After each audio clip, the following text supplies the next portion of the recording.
It's the fastest racing track in the world. The high banks and wide open surface invite speed. It's Michigan International Speedway, home of the Michigan 500. But increased speed in close racing can spell disaster. At 230 miles an hour, reactions must be instinctive. Even the slightest hesitation can turn a beautiful run into a terrifying ride. A driver's perfect day can end not just by his own mistakes, but by those of others.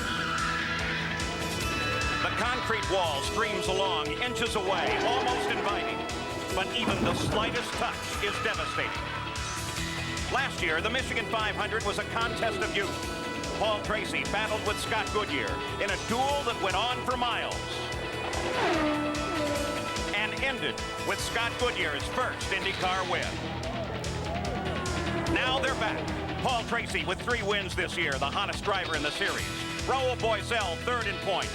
Skilled, consistent, searching for a win. Englishman Nigel Mansell, second in points, and chasing the new points leader, Emerson Fittipaldi. The race for the PPG Cup is flat out.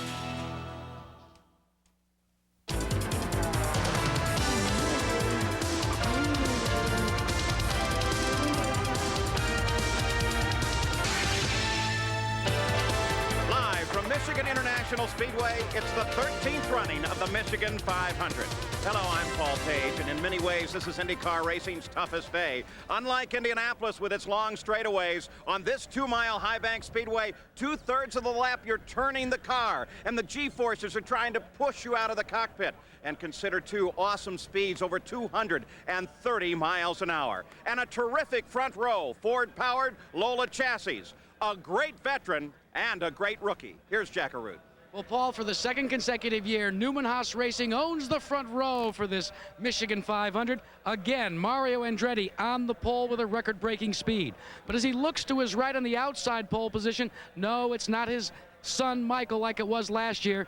It's his teammate Nigel Mansell, a rookie here at Michigan, but so important to Nigel Mansell this qualifying effort because he is still embroiled in a very heated points chase for the National Driving Championship. And for more on his foe, let's check in with my colleague Gary Gerold. Jack, one of the great surprises of this race weekend has been the search for speed for season points leader Emerson Fittipaldi. He starts back here in 15th position in the 8th row. You've got to go back 6 years to the last time he had a worse qualifying position. But he's with some very interesting company.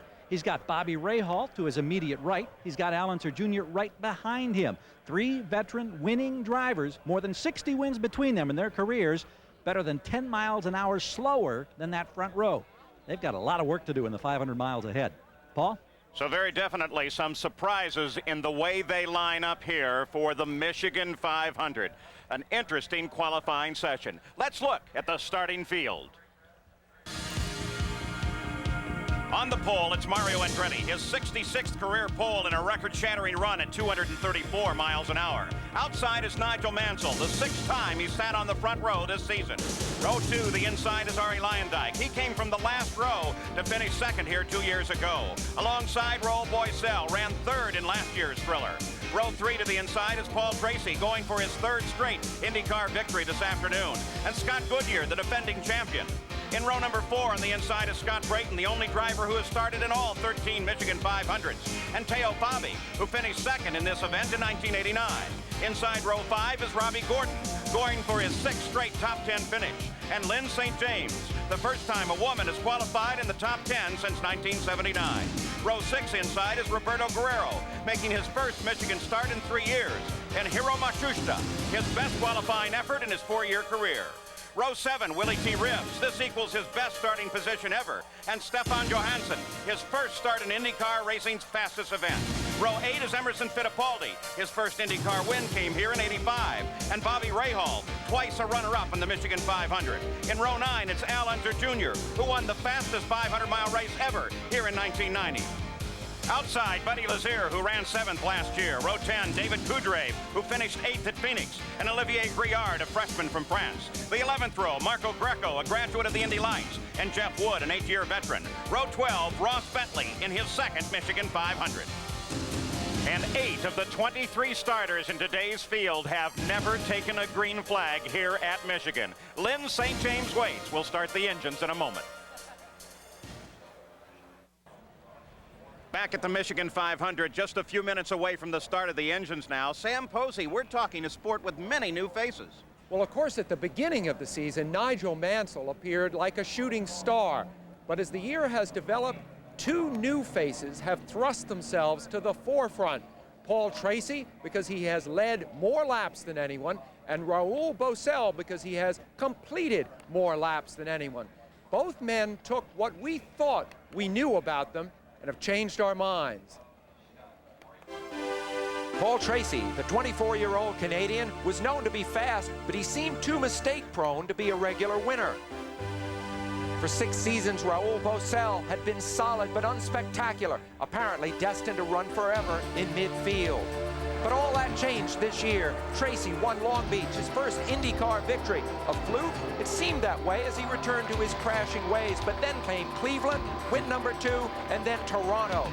3 wins, and suddenly Paul Tracy was hot. Boesel stepped from the shadows onto center stage at Indy when he raced from the front row into the lead. Penalized during the race, he was still smoldering a week later when he seized the pole at Milwaukee. He went on to finish second. Both Boesel and Tracy started their careers early. My dad was at one time was doing a lot of work for General Motors, contracting, and there was a go-kart track on the way out there. You know, during the summer, we had a pickup truck, and he'd drop me off there for the day, and he'd, at 8 o'clock in the morning, he'd come back and pick me up at 5, and I'd be, just about out of gas when he showed up, and so that was, I'd spend my summer days at the go-kart track. Well, I always liked cars, but I followed the footsteps of my oldest brother, which was a Joe Jump horse. But like I said, I always liked cars and so on, and I have a friend that bought a go-kart. My mind just went like completely the other way, and I said, well, that's what I want to do. Both have won championships. Raul, with his Mr. Consistency style, won the World Sports Car Championship in 1987.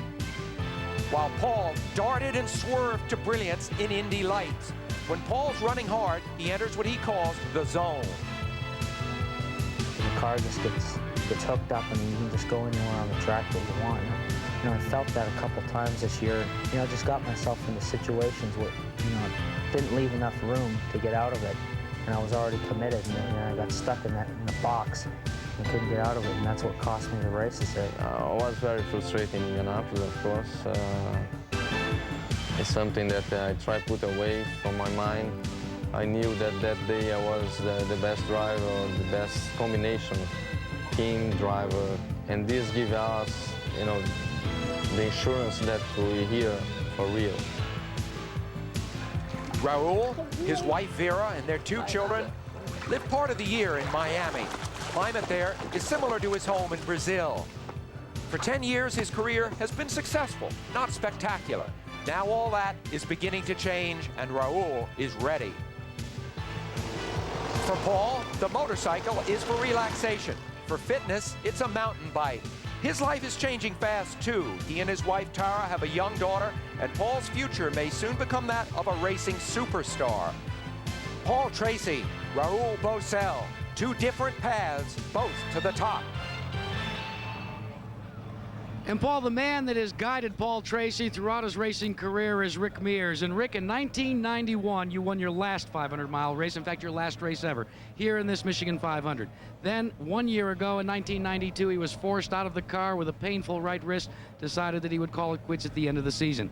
But you're back as the Grand Marshal. So many great memories here for Rick Mears. A lot of great memories, but I think, really, this has always been my favorite racetrack besides, so it's probably only fitting that it was the last place for a win and also the last race that I ever ran. I've always loved this racetrack. Well, as Grand Marshals, they usually either let you sing the national anthem or give the command to start engines. They decided to let you do the honors today. It's all yours, Rick. All right. Ladies and gentlemen of the Marlboro 500, start your engines.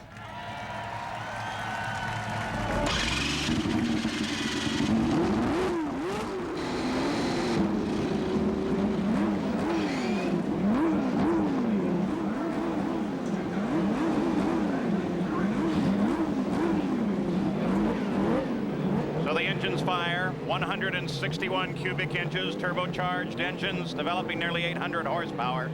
The chassis itself, 1,550 pounds. composite materials, high tech, high speed, and they are going to be tested here today. In this starting field today, in the chassis, 3 Penske chassis, the rest are all Lolas. And the engine combinations today, 10 Cosworth, the rest are Chevrolet with the exception of 1 Buick and 1 Cosworth DFS. So now they sit poised and ready to go. Nigel Mansell, the outside of the front row. Mario Andretti sits on the pole. We'll be back. Back at Michigan International Speedway for the Michigan 500. Bobby Unser, 3-time Indy 500 winner. We're talking speeds here over 230 miles an hour. They're awesome. Well, Paul, 234 miles an hour is over 350 feet per second. Now that's faster than Rick Mears' closed course record set in Indy cars right here at Michigan and with unlimited boost. Now in a race it means you have to constantly look over half a mile ahead. Anything closer and you can't really react to it. In the high bank turns, that means you're looking way up and to the left, almost over your shoulder, just to find the exit of the turns. And at the same time, the 5 lateral G's are trying to push your head out the right side of the cockpit. Now this race is not only a test of driving skills, but also a strength and endurance test for both the driver and the cars. So plenty of challenges, and 250 laps, 500 miles lie ahead. We'll look again at the grid. Mario Andretti and Nigel Mansell make up the front row. In row number 2, it's Arie Luyendyk and Raoul Boesel. The third row, Paul Tracy and Scott Goodyear, the 2 Canadians. The fourth row, Scott Brayton and Teo Fabi. In row number 5, it's Robbie Gordon and Lynn St. James. In the 6th row, Roberto Guerrero and Hiro Matsushita. In the 7th row now, it is Willie T. Ribbs and Stefan Johansson. Row number 8, Emerson Fittipaldi and Bobby Rahal. And in the 9th row, Al Unser Jr. along with Buddy Lazier, remarkable qualifying. In row number 10, David Coudrave and Olivier Griard. And the 11th row, Marco Greco and Jeff Wood. And in row number 12, all alone, Canadian Ross Bentley. Marco Greco has had some problems getting started. You can see his car is still sitting in the pit box, and they continue to work on it with the cowling off, but it's obvious he won't take the green flag for this Michigan 500. Once again, 250 laps lie ahead, 500 miles. And on the line today, the race analysis, race record of blistering 189 miles an hour. Scott Goodyear, of course, his only IndyCar win coming here last year. And the fuel stops, well, if they run green, should go to about the 33rd to the 35th lap. Temperature, there is a chance of rain with 70 degrees on the track right now. So there's a possibility of showers. They've been missing the track for the most part here today.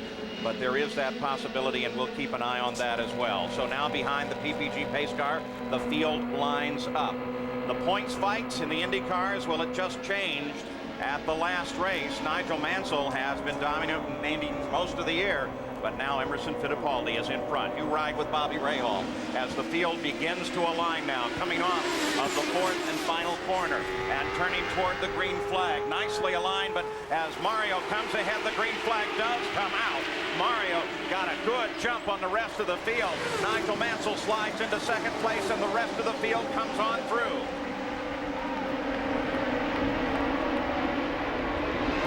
Mansell dropping back now as Luyendyk coming forward to begin to challenge, but here comes Mansell once again, and Mansell moves for 2nd place as he moves very low on the race course.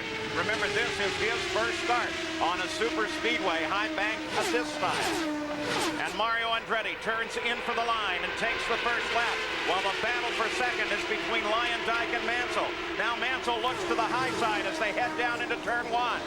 Luyendyk holds a mid-course line and pulls away from Nigel Mansell. Mario Andretti has now led in 10 of the 13 Michigan 500. So there he is, out in front, Mario Andretti, followed by the battle between Luyendyk and Mansell. Scott Goodyear into 4th. Raoul Boesel runs in 5th. In 6th place is Paul Tracy as we follow the Boesel and Tracy story. 7th across the line, Robbie Gordon, then Brayton, then Teo Fabi and Roberto Guerrero. And Nigel Mansell moves again. You got to remember, Paul, too, These are all Lola Fords. The two, the Andretti car, the Mansell car, and the red and black one right there, Lyndike, all Lola Ford. So the speed should be just about the same. But remember another thing, drafting here will make a lot more difference than it does in a lot of the tracks. Battle for 4th and 5th, Raul Boesel, Scott Goodyear. Bobby, I think the key to what you just said is the Ford part. In qualifying, the Ford engines have absolutely dominated. You see Tracy on the right there. He's the front-running Chevrolet. Well, Paul Tracy closes in on Scott Goodyear. On the Ford engines themselves, Jack Arute has an update. Jack? Well, Paul, the Ford engines may be having a problem in the telemetry. It seems during the practice session, they did not get all of the telemetry back from the race cars via the radio wave. All the Ford engineers have been working with their laptop computers. They are still not getting an accurate reading of all the items that they should be measuring. So there's a lot of head scratching and a lot of concern for all the Ford teams. Ironically, the only team that's not experiencing the problem is Mario Andretti's Newman Haas team. Nigel Mansell just blistered off the fastest lap of the race thus far at 221 miles an hour. Mansell was highly critical of the track after just a few laps around it back on Friday, but he has obviously taken control of this situation despite having so little experience here. On board, Nigel Mansell, as he now in pursuit from second place of his teammate Mario Andretti on a very high learning curve. Teo Fabi, Scott Brayton. Battle about 7th position. Paul, a lot of the drivers and the car owners have planned their deal to run hard the first couple laps and then to cut back. And the way they cut back on their speed or hurting their engines a little bit is by shifting to a higher gear ratio. Or in other words, turning a little bit less RPM. And that's what they're starting to do right now. Robbie Gordon, car 14, the black car, runs in the 7th place. Closing on him is Scott Brayton. Lives not far from here in Coldwater, Michigan. Remember, these are the fastest runs you will see in competition. The fastest laps as Brayton pulls alongside Gordon for a moment. At any time during the entire automobile racing season, this is the highest speed you will see. Scott Brayton just didn't get a run at him there, Sam. He tried, but he just pulled out, and then the wind hit him, and he went right backwards. But Scott Goodyear makes the move on Boesel, so Scott Goodyear moves into 4th place. Boesel stays in contact. Boesel, of course, felt he should have won Indianapolis had he not been penalized. This is his chance to come back on a high-speed track, a lot like Indianapolis, and prove his point. You see him running right behind Scott Goodyear there. Boesel in the orange car. Raul Boesel, a quiet man, but a very proud man, was furious after the Indy 500. As we heard earlier, he thought he had the combination and the skill and a chance, and that black flag cost him dearly. And of course, Goodyear also in the blue car has a great deal to prove. He won here last year, but since then his career has gone very flat. Much was expected of him, and it has gone flat. And remember, both of these are Ford engine cars. Watch Scott Goodyear right there getting a draft. He had a good draft on him, and once you get a slingshot, you go right on by. So Scott Goodyear moves into 4th place. The top of the order is Mario Andretti, Mansell, and Arie Luyendyk sits in 3rd. So the Michigan 500 is underway at a good fast pace above 221 miles an hour. We'll be back. Back at the Michigan 500, Michigan International Speedway, and Arie Luyendyk definitely has been struggling the last couple of laps. Whether or not it is intentional or not is the question. Scott Goodyear got past him, then Raul Boesel, and then Paul Tracy. And now Paul Tracy, running in 5th place, is closing on the back of Boesel. But Arie Luyendyk has been falling steadily backwards. He's got a straightaway problem, Paul. There he is, you can see. Here comes Scott Goodyear by him. Of course, he's got a good draft going by him. Scott did that one right. But we see some other cars passing Luyendyk, and he seems to run through the turns good. But as he gets about a 4th way down the straightaway, the engine seems to lose power right there. There's Raul Boesel right behind him there. Raul Boesel, as he set up the pass on Arie, and Arie seemed to move to the high line, and Boesel just came on past without too much trouble at all.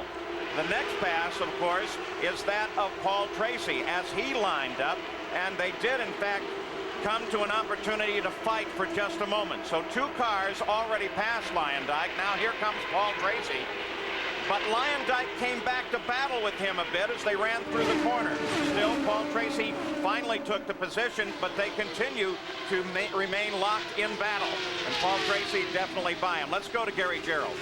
Paul, a quick word on Arie Luyendyk. They were worried that it was a boost problem. That doesn't seem to be the case. Instead, it's just a severe case of the car not handling well. He has a severe case of understeer, particularly in turn number 2. That's what he has to contend with, most likely until the first pit stop. Chip Ganassi, car owner for Arie Luyendyk. Bobby Unser not handling. Pretty early to have that problem. Yes, it's way too early, and the racetrack is nice shape. You know, we had a little bit of rain. The racetrack is just perfect right now. Fittipaldi closing on Scott Brayton. Remember, Fittipaldi had not a great qualifying day, a terrible qualifying day, but now he is up, challenging for 8th place. Both the Penske cars are running better now in the race than they did in qualifying. Typical of what happened at Indianapolis, too, where they qualified badly, came on, and of course Fittipaldi won the race. And Sam, let's keep in mind now, everybody has, in order to make this 500 miles, it's the toughest race in the entire circuit as far as the engines and chassis and drivers go. So in order to make it, they all have to cut back their RPM so they run a higher gear, and some of them cut their boost back a little bit because they realize that you can look really good and halfway through the race break. They've all been through this before, so they're definitely going to be cut back a little bit now. All except for Mario and Mansell seem to be hooking it up really hard. Nothing changes at the front of the field. This is the battle for 7th place. Robbie Gordon is trying to hold off a very lively Scott Brayton. And Gordon, and there in the black car, has had a terrific mid-season. He's had a 10th. There's Brayton making a move on him, but Gordon has become Mr. Reliable with a 10th, a pair of 8s, and 2 6ths for his last 5 races going into this. He's starting to take the long view instead of just trying to win every race in the first lap. Side by side through the 3rd and 4th turn, side by side through the tri-oval. They get very close together. And Brayton holds on. Here comes Fittipaldi, closing just behind them. So now it's a 3-way battle. Remember, with 2 guys running side by side the way Gordon and Scott did, you can just imagine the draft that Fittipaldi was getting from that. It's almost like a vacuum sucking him up to the 2 of them. Is it, though, Bobby Unser, a good draft, or is there some turbulence in there that can cause a problem? Oh, it's a really good draft, Paul, especially on the straightaways. In the turns, it's going to be a lot of turbulence. He won't like that. But, man, he can back off half the throttle when he's running with him like that. Following the same battle from the Goodyear blimp floating over Michigan International Speedway here. Michigan International celebrating its 25th anniversary this year. And once again, here comes Brayton. They move to the backstretch. This is where he's been able to get his best run on Gordon. And again, Fittipaldi slowly begins to inch towards both of them. Now we think, or at least I think, that Brayton probably could have moved up on Robbie Gordon in the black car a little bit quicker than he did right then. But all of these drivers realize this track is a man killer. They're all going to be desperately tired if they make it to the end. Remember that Scott Brayton comes from Coldwater, Michigan, very near here. So the stands are packed with Scott Brayton fans. He's very popular here in his home state. Now coming to the backside with perhaps that little extra effort because of the hometown crowd.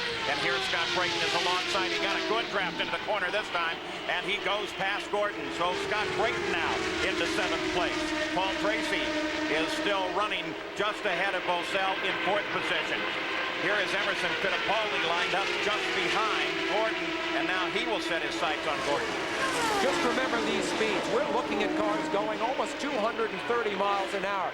Watch that pavement go by. Watch the fence whip by. Watch the grandstands go by. This is very high speed, the fastest you'll see. So the Michigan 500 is off and running 22 laps into the record book, averaging 218.4 miles an hour.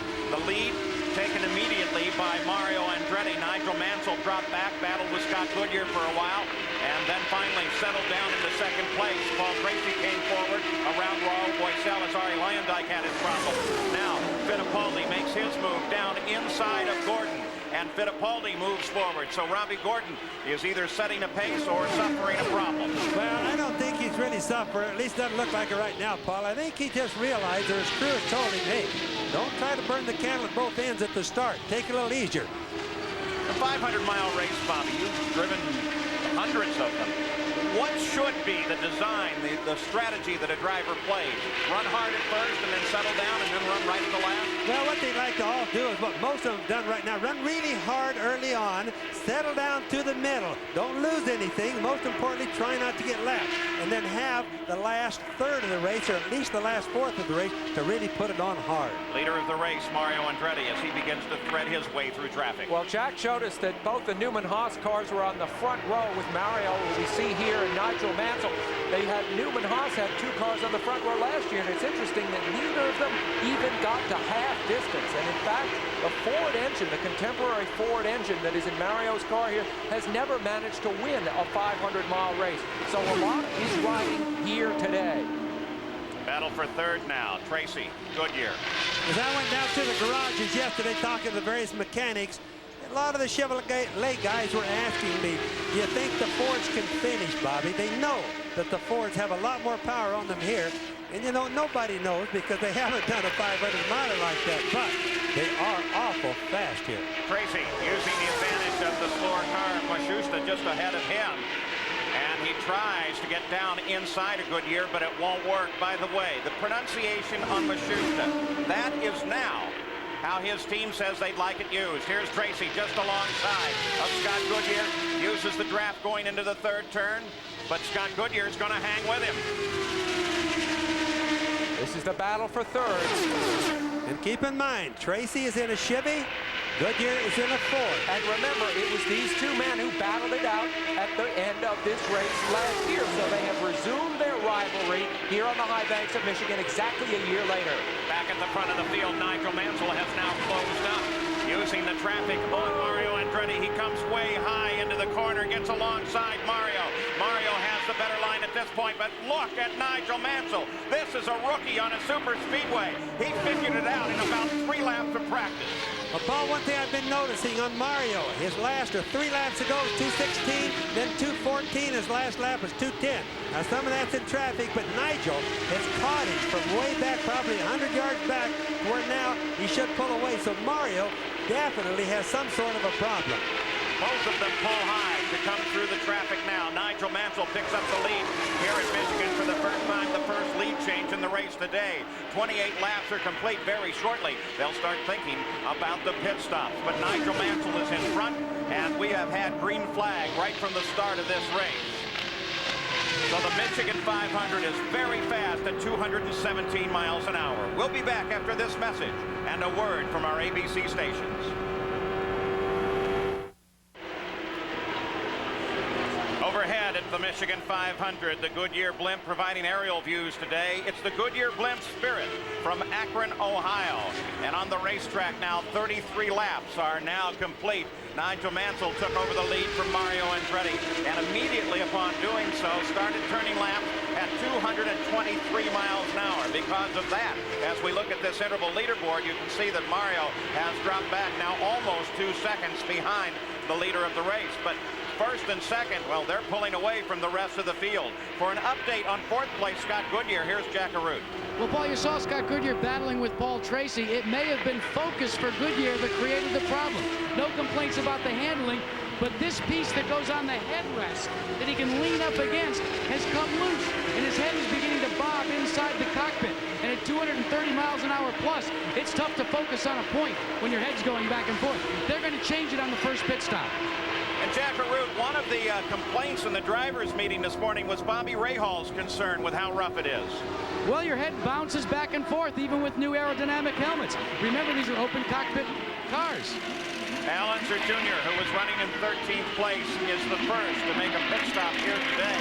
Other teams now beginning to lay out. This is on Little Al's 34th lap. He is already a lap down to the leader. He is a previous winner here, but not overly competitive so far today. His teammate Danny Sullivan out with the flu, not in the race. Originally, they had intended perhaps that Adrian Fernandez would drive the car, but he got in trouble once during practice against the wall, and I think wisely decided to just hold that car out for another opportunity in the future. Roberto Carrero makes his stop. One of the things that's happened to the Lola cars, Paul, is the bell housings. The housing between the engine and the transmission was breaking on the Lolas. About 2 weeks ago, it's been rumored that the factory knew that they were having bell housing There's Tracy coming in for a pit stop. Let's go to Jackaroo. And Paul, they make a major adjustment on the front wing, as they also will change all 4 tires. They took it looked to be about a turn up on both the right and the left side of the front wing. Chasing the racetrack all day. Let's check in with Gary Gerould. Mario Andretti, the first of the Newman Haas drivers to come in, the man who set the record from the pole, not expecting any changes. Routine stop with fresh rubber and fuel. He's rolling in just under 14 seconds. Now we wait for Mansell. And Mansell is on the pit road. He turned the last lap before this one at 225 miles an hour. And he turns in toward Gary. And Paul, he comes in very slowly, being very cautious. Remember, this whole business of many pit stops in a race still somewhat new to Mansell. A very conservative approach. The team going through their usual chores. Again, there'll be no changes here. They talked about a wing change. Mansell catches a break, Gary. Mansell catches a break. The yellow is out. Stefan Johansson spun it in the 4th turn, got it up against the wall. Safety crews are already there, but Mansell was in the pits as the yellow came out. Well, this is the thing that's really going to change things. When you have a yellow coming out on a 2-mile track like this, under the green flag when everybody's in the pits, boy, I'll tell you what's going to cause a lot of rethinking on their pit stops. Pit speed limit today, 110 miles an hour. They'll give you 5. If you get to 115, they're going to stop and go you for a penalty. Let's go to Jackaroo. Well, Paul, that may be a break for Emerson Fittipaldi. He was scheduled to come onto pit road at that very lap. Saw the spin by Lynn St. James. Chuck Sprague and the crew radioed for him to stay out. Now they will be able to make their pit stop under the luxury of the yellow. And Fittipaldi was very close to going a lap down. You saw Stefan Johansson is out of the car, obviously uninjured. They work on that car now. We have the first yellow flag at Michigan International. 38 laps are in the record book, and to this point, they've averaged 216 miles an hour.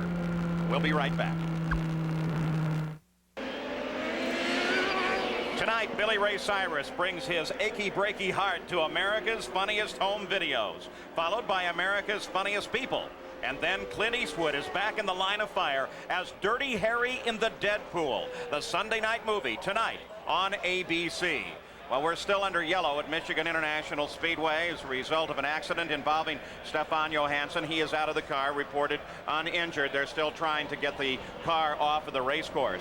On the super speedways, IndyCar teams must reconfigure not only the setup of the race car itself, but some also change the equipment worn by the driver. Gary Gerould has a full explanation.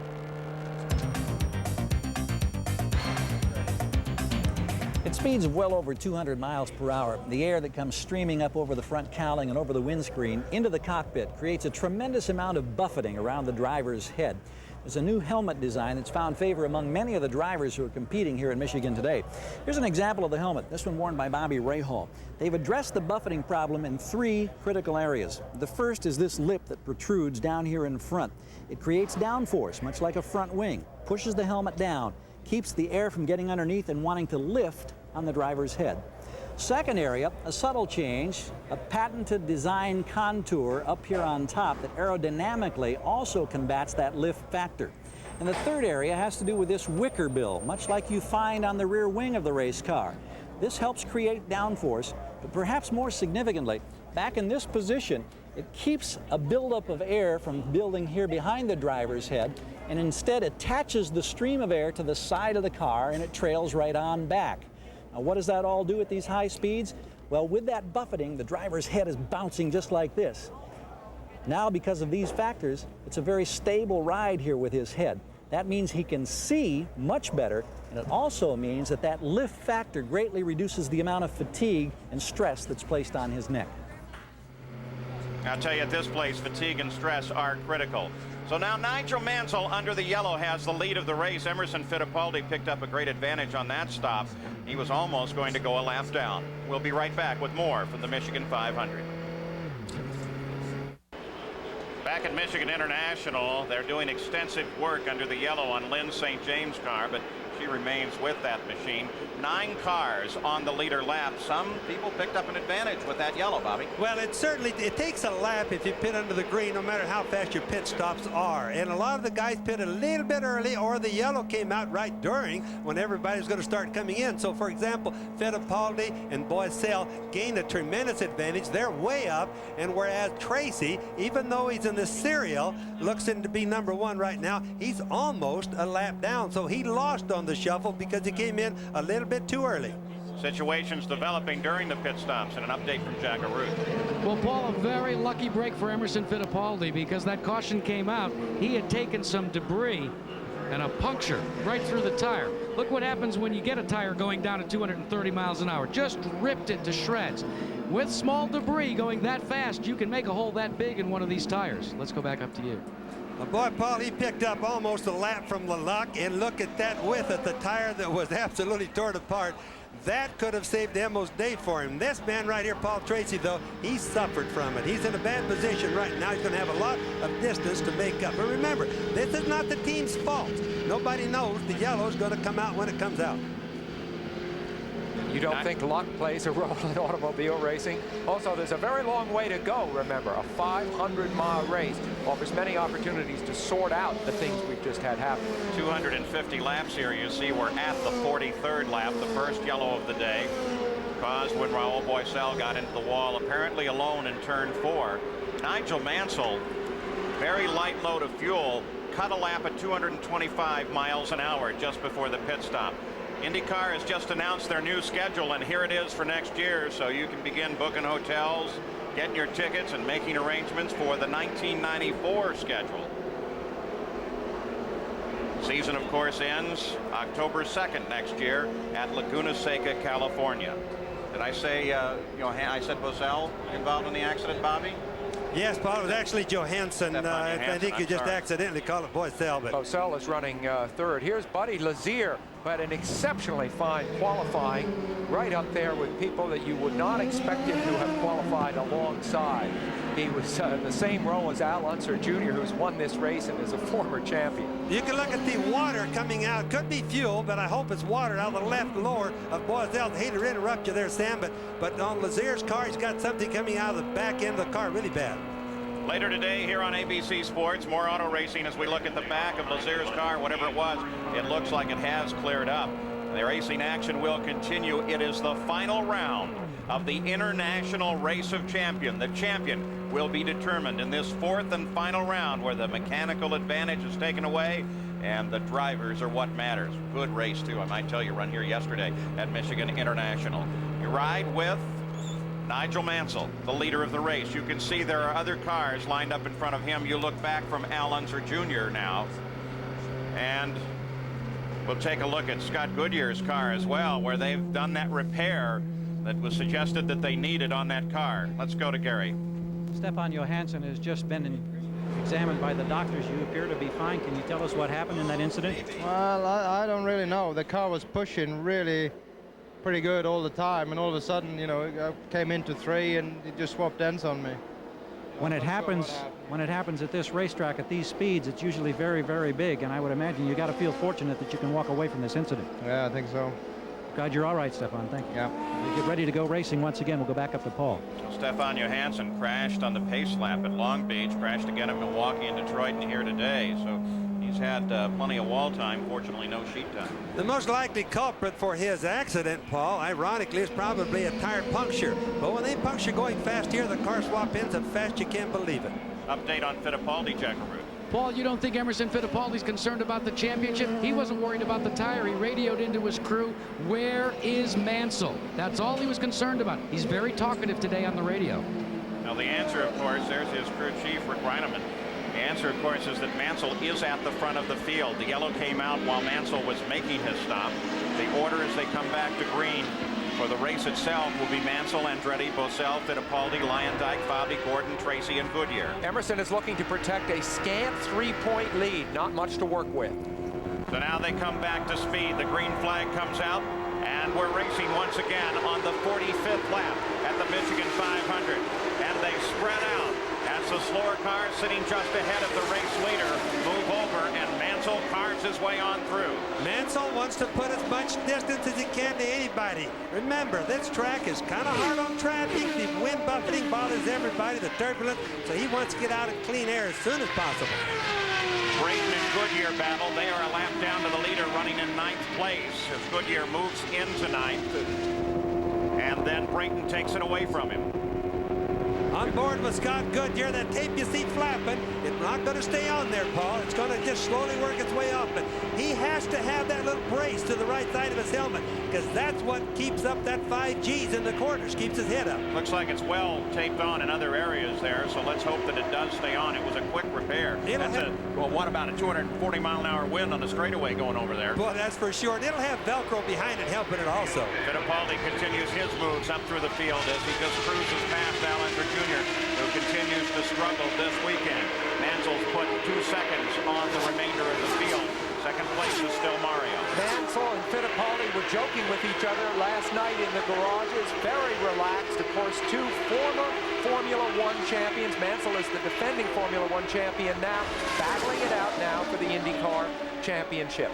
Battle for 6th place. Robbie Gordon, the black car, the center of your screen, and here comes Teo Fabi, who comes to the inside. Again, they use Hiro Matsushita to try to get past him. They split him on the backstretch, and it looks like Teo's going to get into the corner ahead of Gordon. Fabi has never won this race, but he was second back here in 1989, so he knows what he's doing out here. Gordon got pushed clear up into the gray right there. That's an accident. Looking for a plate to happen when you get that high, but he did a really good job because Matsushita didn't see that he was there, and he moved him right out into the gray. And look at him come right back on Teo Fabi as Fabi almost slows down going into the first corner. So it seems that Teo's a little faster up in the north end, and Robbie Gordon seems to be faster down here in the south. Well, you know, the track is never the same on both sides. We see that at all the racetrack, and it's certainly showing up here that way with a lot of the guys today, Paul. The talk is all that Robbie Gordon might be leaving A.J. Foyt at the end of this year to go with a newly formed team headed up by Michael Kranafus of Ford. Kranafus announced his resignation from Ford at the end of this year, effective at the end of this year, and the talk is he may hire Gordon for his new team. Got a burst of spark there at the back of the car. There's a bump down there in that corner, and when these cars are on full tanks, they can set down right on the ground, and it will tend to throw sparks out back from the undercarriage. Might be good in some racing. In this racing, that's wearing away pretty quick. Well, it does wear away a little bit, but ironically, in order for these cars to handle good, they have to get them as low as they can possibly get them to the ground. A lot lower than people would ever imagine. The driver, for example, is riding off the ground no more than an inch to an inch and a quarter. Carl Haas, the owner of Nigel Mansell's and Mario Andretti's cars. They run first and second right now, and you are on board with the race leader, Nigel Mansell.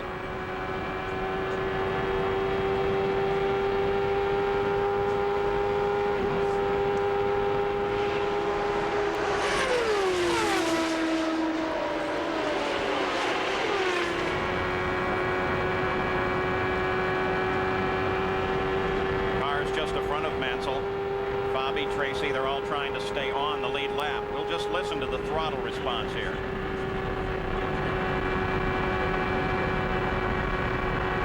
Boy, good luck keeping up with this guy. Look at Mansell come, modulating the throttle a little bit, but lining up his prey and just sweeping by on the low side. No problem. Past Tracy.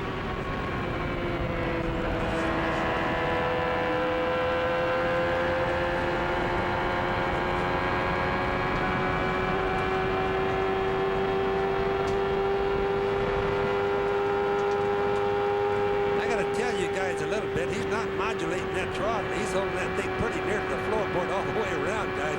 He is really hooked up 221 miles an hour. Boy, you're right, Bobby. It's what I would have done, which was modulate the throttle. That's why I mentioned it. Of course, a racing driver in this situation, even when you're Nigel Mansell, defending champion, you still feel an exhilaration when you know you've got the car of the day. Remember, just 2 weeks ago, back in Toronto, Mansell's car was terrible for him. He crashed out of the race midway through. Now he, of course, is back on top. In the meantime, Arie Luyendyk being challenged now by Fittipaldi. This is a battle for 4th place.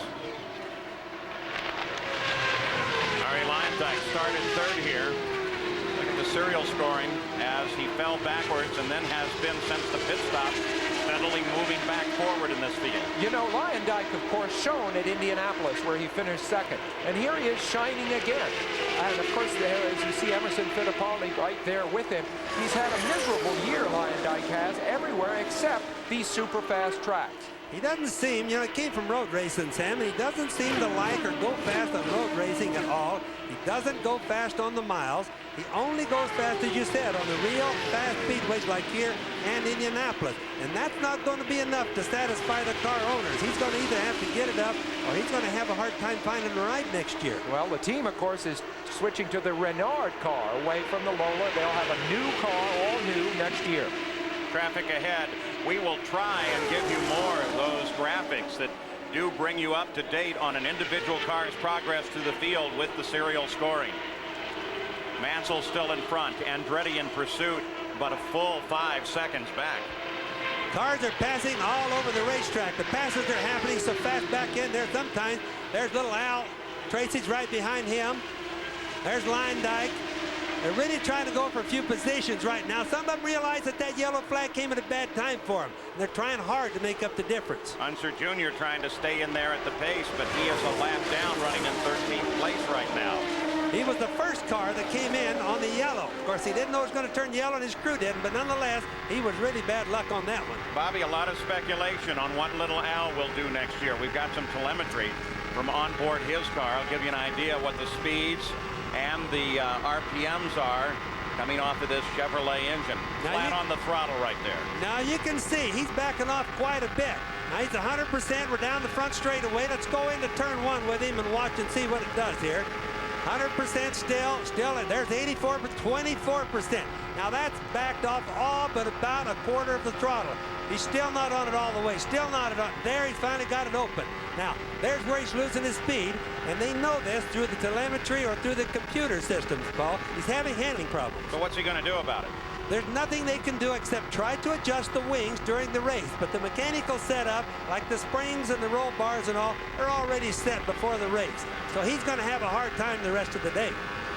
Gary Gerould, update on Al Unser Jr. One of the reasons, Paul, that he's battling to get unlapped after they came back to green following the Johansson incident, he cut down a tire. They don't know if it was debris or what, but he had to make an extra stop. It's a heavy price to pay because he had to do it under green. Emerson Fittipaldi able to move around the 14 car of Robbie Gordon. Now stretches out a little distance. Al Unser Jr. Boy, look how fast he split. Boy, he just ran out of air across the front of his wings there for a second. That's scary. Now you can see on the right side little Al's head, there's the thing that's holding him up, like we see Scott Goodyear. Only Scott's is a lot lower. But if these guys don't have something to hold their heads up, they can't do it. There's the guy here strong enough to hold their head up during the whole race. So 60 laps of the Michigan 500 are now complete. The leader of the race, the second one of the day, is Nigel Mansell. In second place, Mario Andretti, as Roger Penske watches both of his cars. We'll be back after this message and a word from our ABC stations. Back at the Michigan 500, 65 laps of 250, 500 miles complete. Nigel Mansell leads the race, followed by Mario Andretti, his teammate Raul Boesel in third. Arie Luyendyk now runs in fourth position, and just behind Arie and now beginning to challenge is the lead Penske car of Emerson Fittipaldi. Robbie Gordon is running in sixth position now. Fords occupy 7 of the top 10 positions, but remember at Indianapolis, 6 of the top 7 were Fords. But the winner was a Chevrolet with Emerson Fittipaldi, and again, Fittipaldi is the high-placed Chevrolet in the mix. Arie Luyendyk, the red and black 10 car with Emerson Fittipaldi closing in. Speeds on the last lap, they're running right at 216 miles an hour. With the yellow flag, the average speed of the race dropped to 176 miles an hour. Yeah, there's Emmo on the right, there's Luyendyk on the left. They're really trying a lot harder right now than you think they would kind of in the middle of the race. Emmo is, of course, like Sam mentioned earlier, really going for the point steal. He can't get caught too far behind Mansell and Mario, so he's really putting the pressure on Luyendyk. Leaders of the race are just flying. In fact, they're beginning to close on this battle. Only the top 6 cars are on the leader lap now as there goes Fittipaldi. You can just see what a draft does here. You can see MOD pulled up closer. The draft just started sucking him to Luyendyk. Pretty soon he had to whip it to the left to keep from hitting him. That's how much draft you get here. So Fittipaldi has 4th. Yes, but as fast as these two men are going, right behind them on the racetrack, just 6 seconds back, is Nigel Mansell, about to put them both a lap down. That's how fast he's going. Here he comes. Those 2 cars of Fittipaldi and Luyendyk are just ahead of him up the road. Back with the leader, Nigel Mansell, having never raced here at Michigan International Speedway or on any high bank speedway before. We asked Nigel if he'd undergone any kind of special preparation for this race. I watch film of every single race we go to, and I think the greatest thing that's happened to me before this race is I spent 4 days with a great friend, with Greg Norman and Laura and children. And, we had a wonderful number of days fishing and messing around. And that's conditioned me pretty good because I got my mind sort of clear of a lot of things, and I've come here totally refreshed now, and hopefully for the next number of races, we'll be able to sort of get back really up to speed and then do some good dogfighting.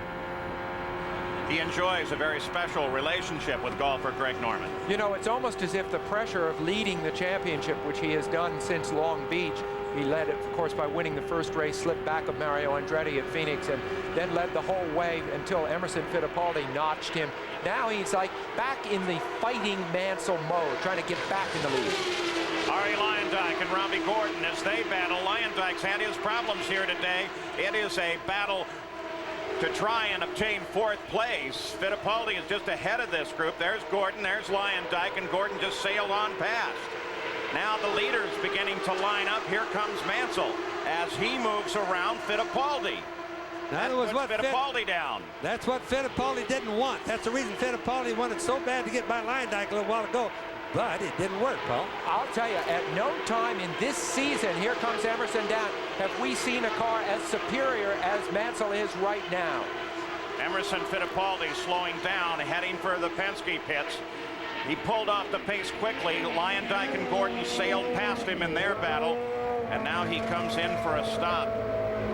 The tires come off. They don't look for the cowling, so it shouldn't be a mechanical problem. Apparently, these tires just went away very quickly on him.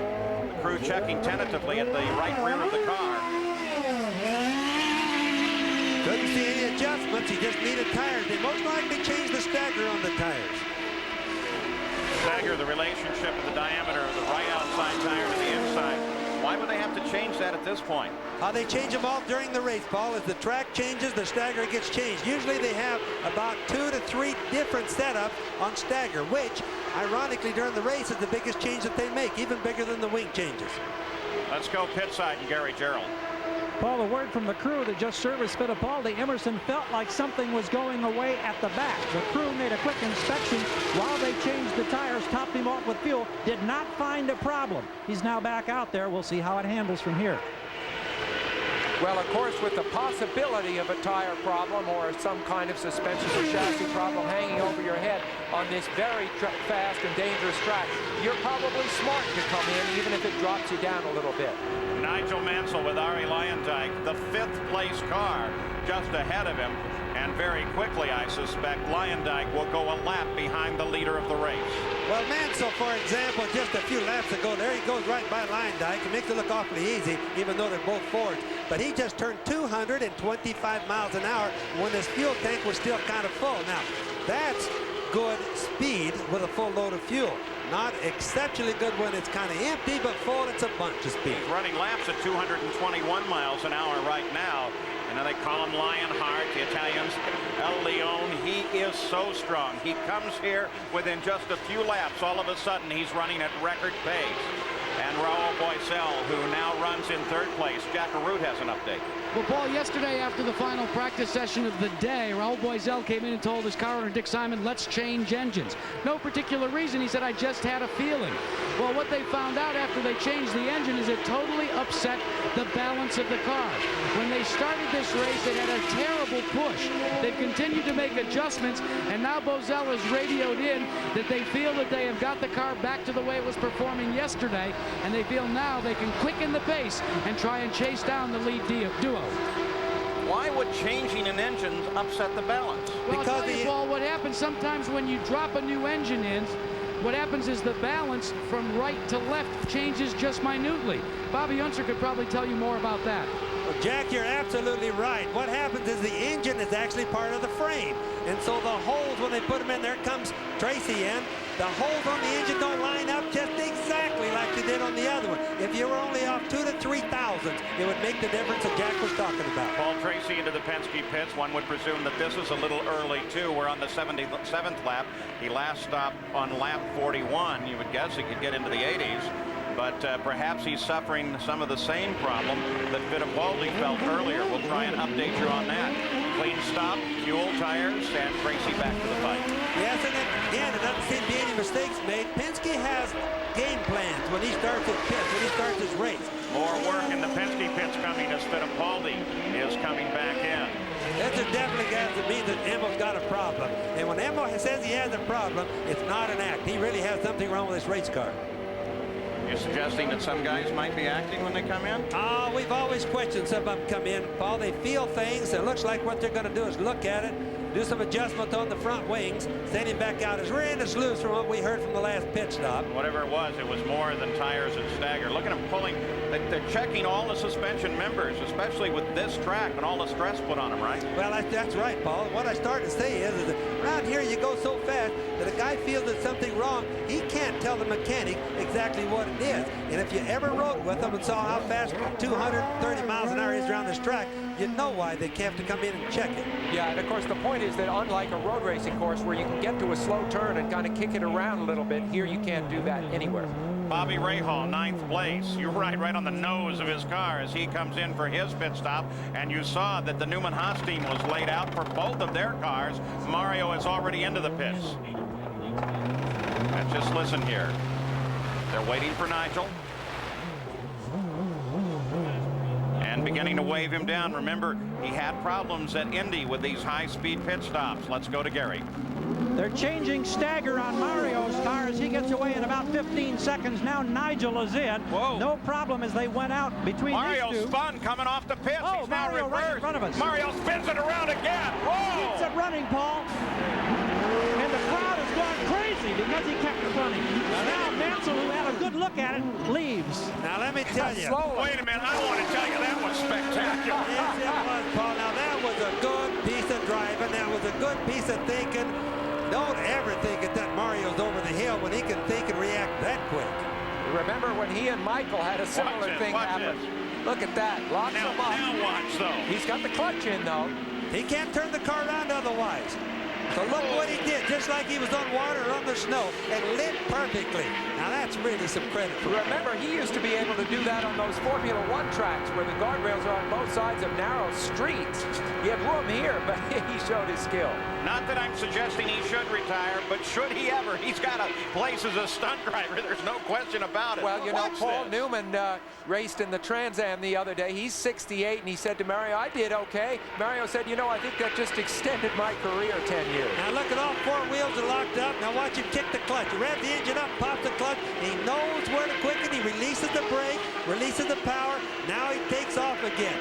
I'm telling you, that guy knew exactly what he's trying to do. And he was in desperation to Yeah, keep that's going. kind of a bootleg turn. He'd be good at parallel parking or, you know, escaping the run runners. I'll tell you what. The officials have looked over that one, scratched their heads, checked the rule book, and they say it's legal. No problem. So Nigel Mansell makes his stop, gets in and out. The lead, Arie Luyendyk is in. Gary Gerald.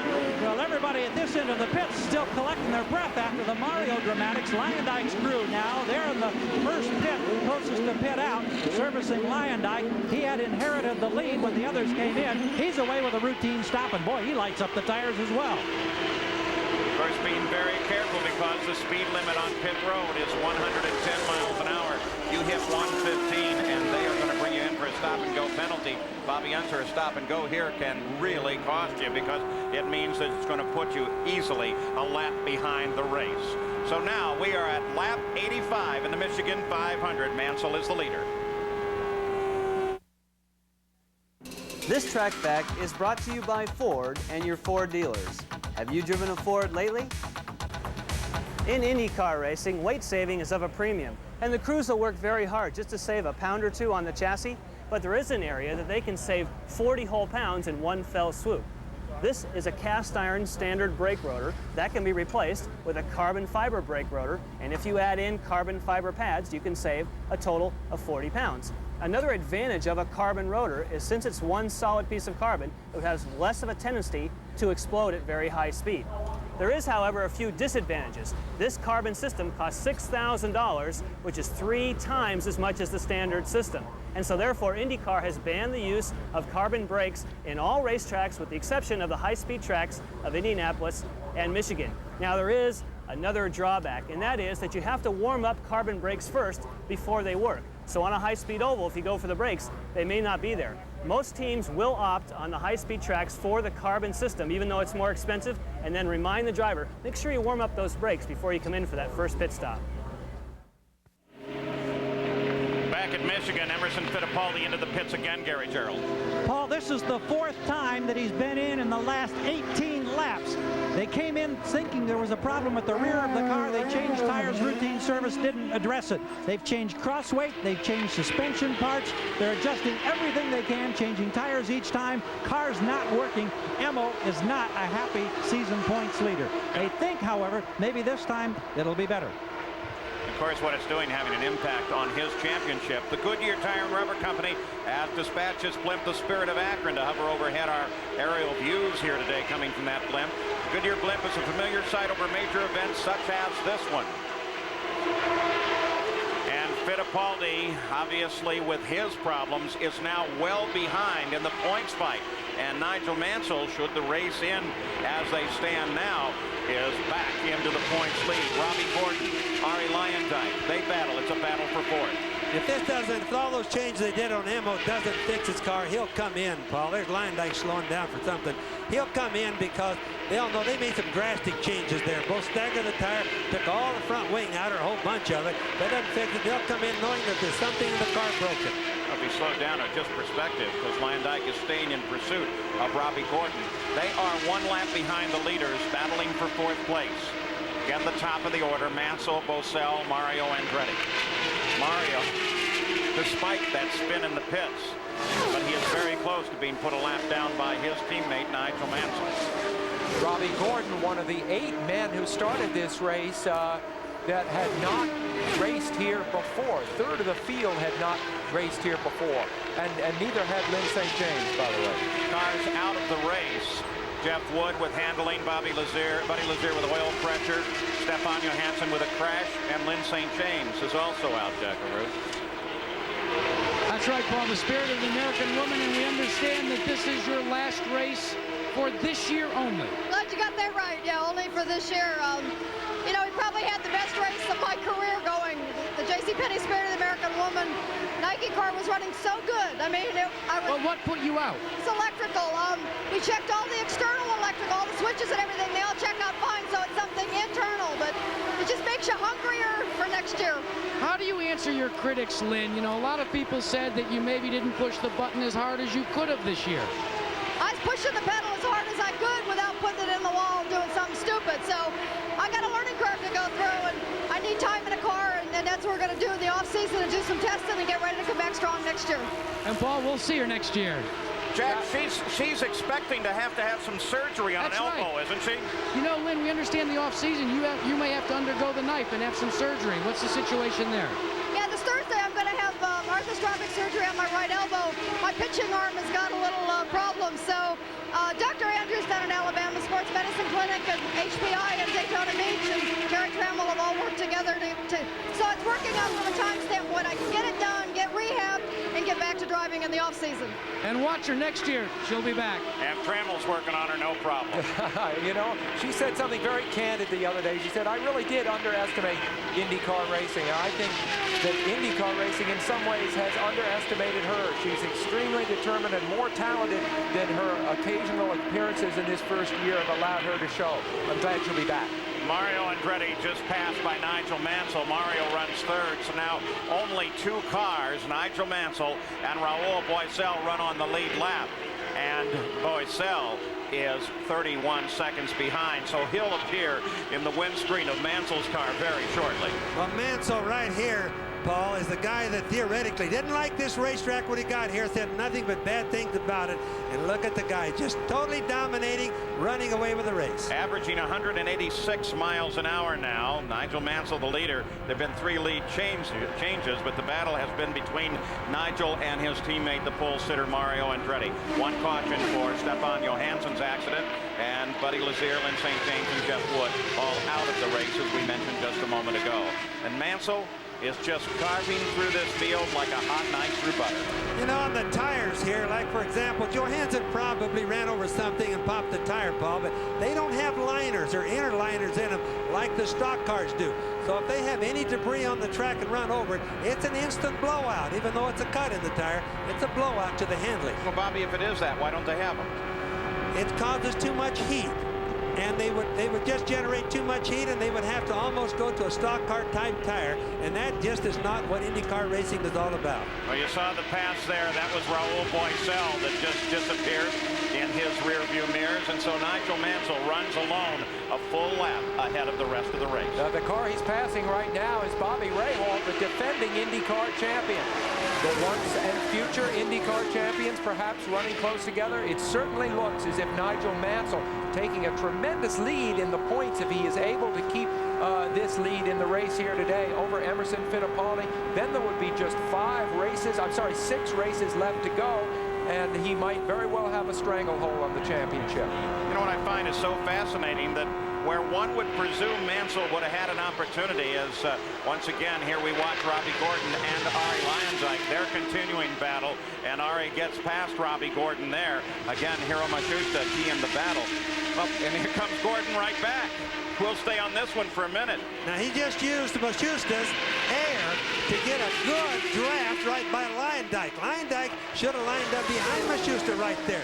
He made a little bit of mistake, but Gordon, hey, that kid's learning pretty quick, Paul. I was going to suggest to you that Nigel Mansell, with his background in road racing, one would expect that he would have really surged ahead during the series of road races they've just come off of. Now here we are on a super speedway. He's got a lap on the full field, and another oval to expect at Loudon next week. Yeah, and of course after that a bunch of road races. I think the real issue had been the superiority of the Penske chassis. Here comes Luyendyk setting up Matsushita, easily moving by. Luyendyk's been blowing a little hot and cold today, seeming fast at one point, then he'll pedal out of it and not be fast for a few laps. Yeah, and back on Mansell, what Paul was talking about, Sam, is it's just amazing that a guy that came from road racing, never did an oval track in his life, and he's really dominating more and going faster on the ovals than he does on the road circuits. And I think that's amazing, but it's a very similar thing to happen to this guy, Arie Luyendyk. There's no question that Mansell is very special. Arie, traveling alone on the circuit now, occupies alone 5th place. Started 3rd, was in that early battle, and then fell backwards, fell well back, and has now come back to 5th. But this is a position that he's fallen back to after being passed by Robbie Gordon for 4th. So the Michigan 500 now with 105 as Nigel Mansell clicks across the stripe. Laps into the record book. 500 miles, the total distance, 250 laps. In the pits, they watch their cars. It's quiet for the moment, but very soon it will get very busy here once again. We'll be back with more. Back at the Michigan 500, you're looking at the new 2nd place car. Just seconds ago, Mario Andretti forced his way past Raul Boesel and moved into 2nd place, 1 lap behind his teammate, the leader, Nigel Mansell. Nice, smooth pass. Boesel was holding off as hard as he could, but Mario was not to be denied. Well, Mario's back working, handling pretty good again. I watched him go by Luyendyk and did it on the high side, entering a turn and through the turn. Quite an achievement. It means he's really handling good. On board with the leader. Let's take a look at that pass. Here was Mario setting up Boesel just ahead of him. There he's getting a good draft. Now watch that draft really sucking him by. There, right. Whoa. Look at there. Now You just wonder about passing on the outside right there, but there he goes right on by. Hopefully, Boissel doesn't move over it. But you can see, I mean, Boissel is a guy you can trust, and Mario knows that, and he was able to make that pass. This is Arie Luyendyk and Robbie Gordon. They continue a battle for 4th place. Look at Arie as he cuts down to the inside. Now the story here would be that Robbie Gordon is losing in the corners because he doesn't have a helmet strap on. His head gets tired. Nobody can hold him up in the turns without it. There are a couple guys with problems. Let's start with Jack Arute.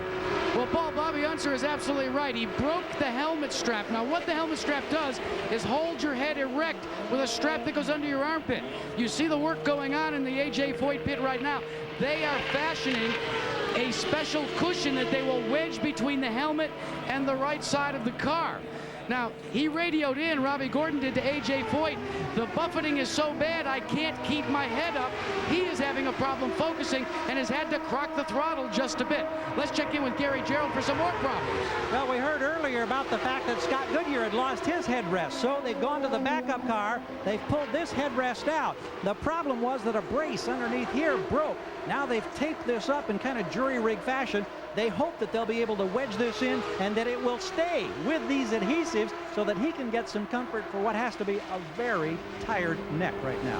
And of course, Scott Goodyear, there it is with everything flapping on the right side of the car. They'll try and get that reconstructed properly. Robbie Gordon, he comes in now, and hopefully they can effect that repair, Jack. Now, Paul, this will put Robbie Gordon completely out of rotation for pit stops. But that is how bad the buffeting was on Robbie Gordon's helmet. He could not keep his head up. So they elected to come in early. And you can see they are throwing out the tape, and they are now making the change. They're going to wedge with racer's tape a big piece of foam rubber between his helmet and the right side. You can see them working feverishly there, trying to wedge it in. But more importantly than wedging it in, you've got to make sure that it's secure at 230 miles an hour. This tape is only rated at 200 miles an hour. Who knows if this fix is going to work or not? Remember what Bobby Unser suggested at the start of the show. Every second he sits there is over 235 feet being gobbled up by the other race cars. 335 feet, Paul. And I'll tell you another thing. Robbie Gordon doesn't know if that's going to feel good on the track. It's a terrible time to try to do that. Well, Robbie Gordon almost spins it coming out. Gary Gerould. Here's an interesting shot in Emerson Fittipaldi's pits. He's been in and used so many tires, and because the load has changed on the car, they're building up rubber on the rear tires. So the engineers are now scraping that rubber off so that they can reuse the tires. He continues to have problems. He knows he can't win the race. He's just trying to hang in as long as he can to get as many points as he can. And let me tell you, anybody that thinks Robbie Gordon is a wimp because he can't hold his head up for a couple of laps out here should know the man. He is built out of iron, and he's as tough as it comes, and it's a testament to these high banks and the G-forces he pulls. If he can't handle it, nobody can. These guys are pulling, Sam, no less than 3 Gs through the turns. Paul Tracy slowing down on the circuit, apparently and obviously in trouble. Well, Tracy started the day with an outside chance for the championship. He was a little over 20 points behind. He desperately needed a success today. There's Teddy Mayer there in the Penske pits, and this will really set him back with just 6 races to go. After this, he's going to have to win virtually all the races to close the gap on Mansell. Not impossible, but a very bad development. Saw the crew chief Tim Bumps look up there at Teddy Mayer, and they both kind of shrugged. If you look at the tires, the front tires on this, it is running slow. They're picking up rubber. Look at the rubber building up on the tires. We watched Tracy coming in. Now, what's happened when you see, look at the rubber build up on it there. When you see the car spinning, down here, what's that, there's Bobby? the fluid. There's oil coming out. Oil and water, oil or water, or both of them. That looks like water because that's where the radiator is. I'd say then it isn't a tire problem, and where he stopped on the course, it will definitely bring out the yellow flag. So what's happening to the guys, and we see the tires being scraped there, they're scraping off the rubber, so when the guys leave the pits, they don't spin. Obviously, that's what spun Mario out, and you saw Robbie Gordon. You saw Robbie Gordon getting sideways there. Still haven't decided for yellow. Now they make the decision. And so the yellow comes out for the second time today at the 119th lap, with Nigel Mansell still the leader of the race, but this will give the rest of the field an opportunity at least to close up and get back in contact with one another again. Nigel Mansell takes advantage of this yellow to come in. It's been 37 laps since he last stopped, so this comes at a most opportune time, Gary Gerould. Absolutely, Paul. They were scheduled to stop on the next lap. The yellow comes out. Here he is, and again, a very conservative approach, except this time too close to the pit wall. He has to keep the engine running, move it over. They get room now for the tire changers to work on the near side, but this is going to add some time till a yellow flag stop. No changes expected on the race car. Mansell has been absolutely happy with the way it's working at this point. Tommy Works tells him to wait. Now he begins to roll nearly 23 seconds later. Just a tick over 23, Nigel Mansell under yellow back into the fight. Here is Scott Goodyear. They go to work once again. They get that tape realigned on the right side, rest on his head. Teo Fabi makes his stop as well. He was running in 5th at the time of this stop. So the leaders of the race now make their pit stops under a yellow for Paul Tracy, who was at the edge of the race course and leaking fluid. It appeared to be maybe a combination of oil and water out the left side pod of his race car. So the yellow is out at Michigan International for the second time today. So Paul Tracy continues to sit in his car and waits for the wrecker to come in and hopefully roll him back into the garage area. We'll be back with more from Michigan.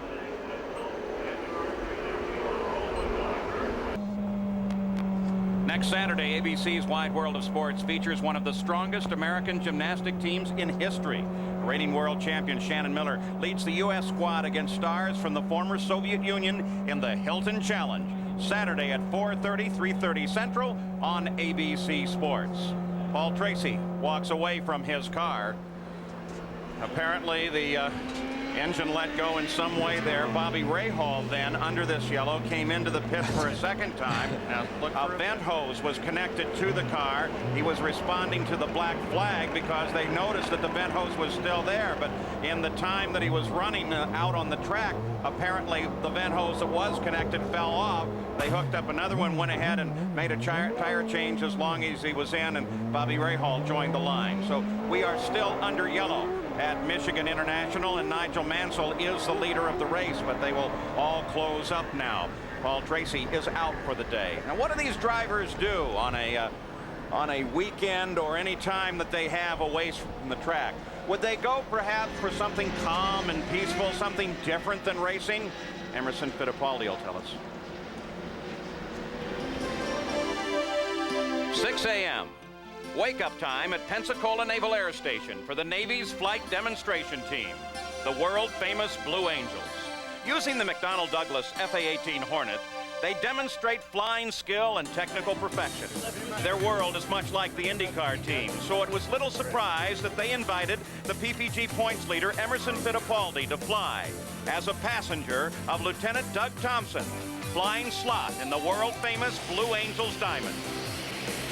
Just how similar are the sensations? Emerson would soon find out. Ready now.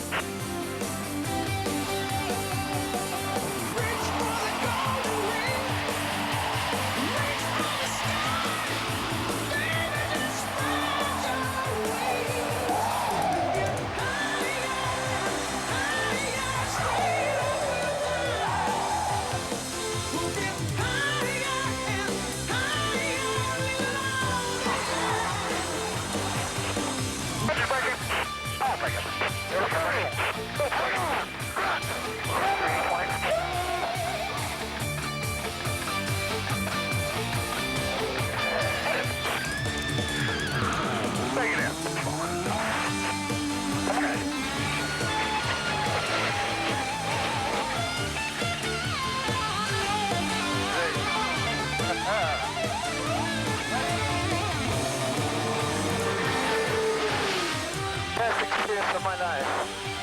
I'll knock it off. Let's knock it off. Let's knock it off. Knock it off. Knock it off. Knock it off. So Emerson Fittipaldi takes a ride with the Blue Angels, but we didn't just set him up casually there. I had to go take a ride in Blue Angel 7 with Rick Young first, just to make sure it was safe for Emerson Fittipaldi. Let's go to Jackaroo. Well, Paul, Raul Boesel lost one position on that exchange of pit stops, and Dick Simon, there was a problem. Well, yes, actually, we were trying to get out in front of Mario, and the guys made an exceptionally good pit stop, but the car would not go into gear. The clutch just didn't go in properly. So many things you've got to remember, guys, when you come into the pits if you're a driver. It's not a respite for them. They've got to get it into neutral, try and keep the revs up, and then when they drop the jacks, get back out. A momentary miscue, it cost them one spot. Could be very costly. Let's go down the pits and Gary Gerald. No. Well, we thought there was apparently a misunderstanding. We don't have Paul Tracy. They're trying to find him. They parked the car in a safe spot over on the backstretch coming out of 3. Tracy has yet to be seen. That's what the scramble is down here. We have not seen him. So when we do, we'll talk to him, Paul. Oh, we're still under yellow. We found Paul Tracy for you, Gary. If you can find a motor scooter, you might be able to catch him. He's on his way back to get out of a hot driver's suit and become a spectator. He loves 2 wheels. He rides mountain bike for fitness and his motorcycle for fun. This is his way of getting away a little bit from the crowd, including you, Gary, I'm afraid, right now. If the race were to come to a conclusion right now, the points would be awarded in this way, with Nigel Mansell retaking the PPG points lead with 123 points. Emerson Fittipaldi, who was the points leader coming in today, suffering badly, and Fittipaldi's suffering continues because as Paul Tracy rides away for a change of clothes, Emerson Fittipaldi is back into the pits once again. So a long day, at least this time it is under the yellow, but Fittipaldi not really a factor in this race now. He runs in 16th position as he comes in for this stop. Just remember, though, this is a long race with a lot of racing left to go, and Nigel Mansell has anything but wrapped it up. As we said earlier, a Ford engine has never won a 500-mile race like this, not the new configuration. So, and Mansell's physical condition, you talked to him the other day, Paul, his wrist is still a question mark. There's a lot of tough stuff ahead before he has won this race. Let's get an update on Nigel Mansell now, Jack.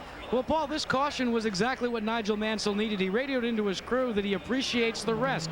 As Sam Bosey alluded to, he is still suffering from that sprained wrist, and the jostling back and forth in the car gives it quite a test, especially on a track this big and this fast. But he is also very concerned about the points. The most important thing he continues to talk about on the radio, outside of the handling of the car, is how many points are we gaining on Emerson Fittipaldi. Well, let's remember, too, that Nigel Mansell has never driven a super speedway before, and the dynamics that act on the human body on a super speedway are different than some of the things that he's become accustomed to. When he climbed out of the car during practice after running an incredibly fast lap, jumping way up above 233 miles an hour, he came over to me and he said, boy, this thing is really tough to do. Yeah, but you know, Paul, this man must be the fastest learner in the history of motorsport. Absolutely. When he came over here this year, there were all these things he hadn't done, and now he's done just about all of them. I mean, he almost won Indy. He won the mile race at Milwaukee, only the first mile that he ever actually started. The man is phenomenal. And the driver that you're watching so closely, Raul Boesel, he runs in 3rd. We mentioned him at the top of the show.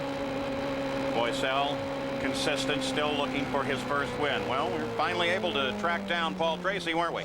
Indeed we were. Paul, we know it was a motor that put you out of the competition, and of course after your great success a year ago and the success of the last 2 races, tell us about conditions out here now, and how tough is it over the bumps today? Well, I think the conditions were real good. We got put back by a yellow. We got stuck behind the pace car, so that put us a lap down, and we're just working our way back up. And you know, the track was good, the car was running good, and we were just pacing ourselves, and got in the draft with all those guys, and the motor just let go for some reason. We don't know why. Well, I know it's a jolt to the championship hopes. We'll see you next week in Loudon. Oh, that's for sure. Thank you, Paul. Let's go back up. Paul. We're coming back to the green flag now. Raul Boesel making a move on Mario Andretti. A battle for second place as they come back to the green flag. Raul using what traffic he can.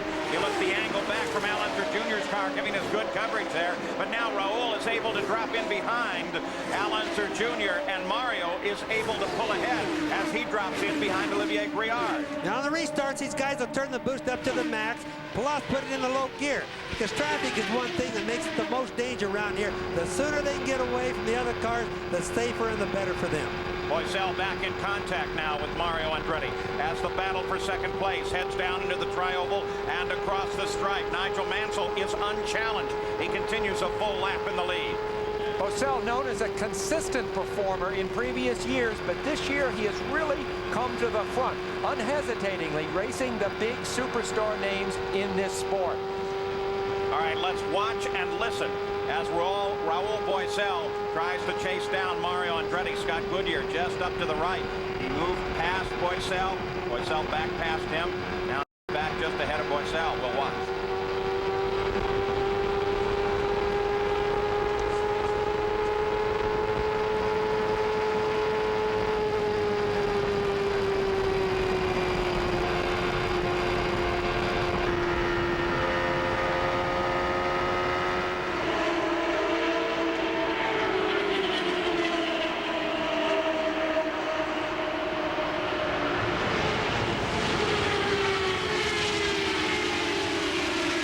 can hear the engines running. The guys at the most, as we saw Little Al's car a while, go back off about a quarter of a throttle in the turn.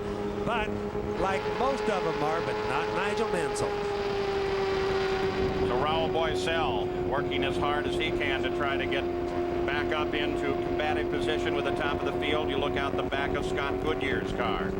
Bobby Rahal, by the way, that was not a black flag violation that brought him into the pits, as we reported earlier. He came in of his own accord because he knew what was going on, but unfortunately, because he left the pits with the vent hose attached, it did require a stop-and-go penalty once they came back to green, which has been assessed.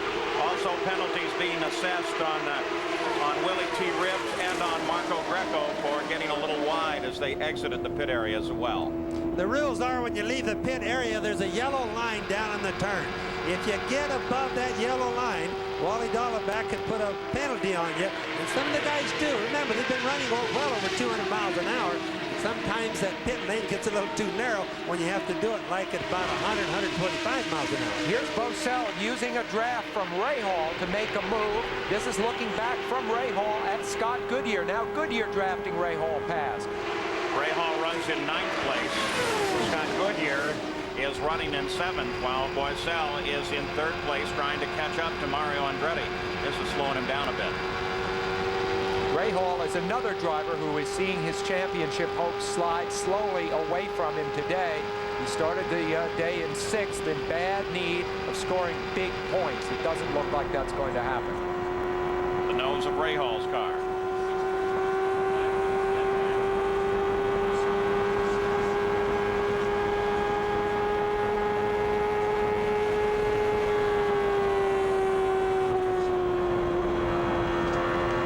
Camera angle, Bobby, I know, agrees with me. We've shared so many exciting moments this season looking out over the nose of Rahal's car.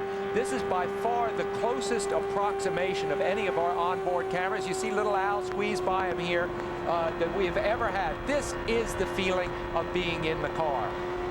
But ironically, Sam, it still doesn't show how steep the banking really is here.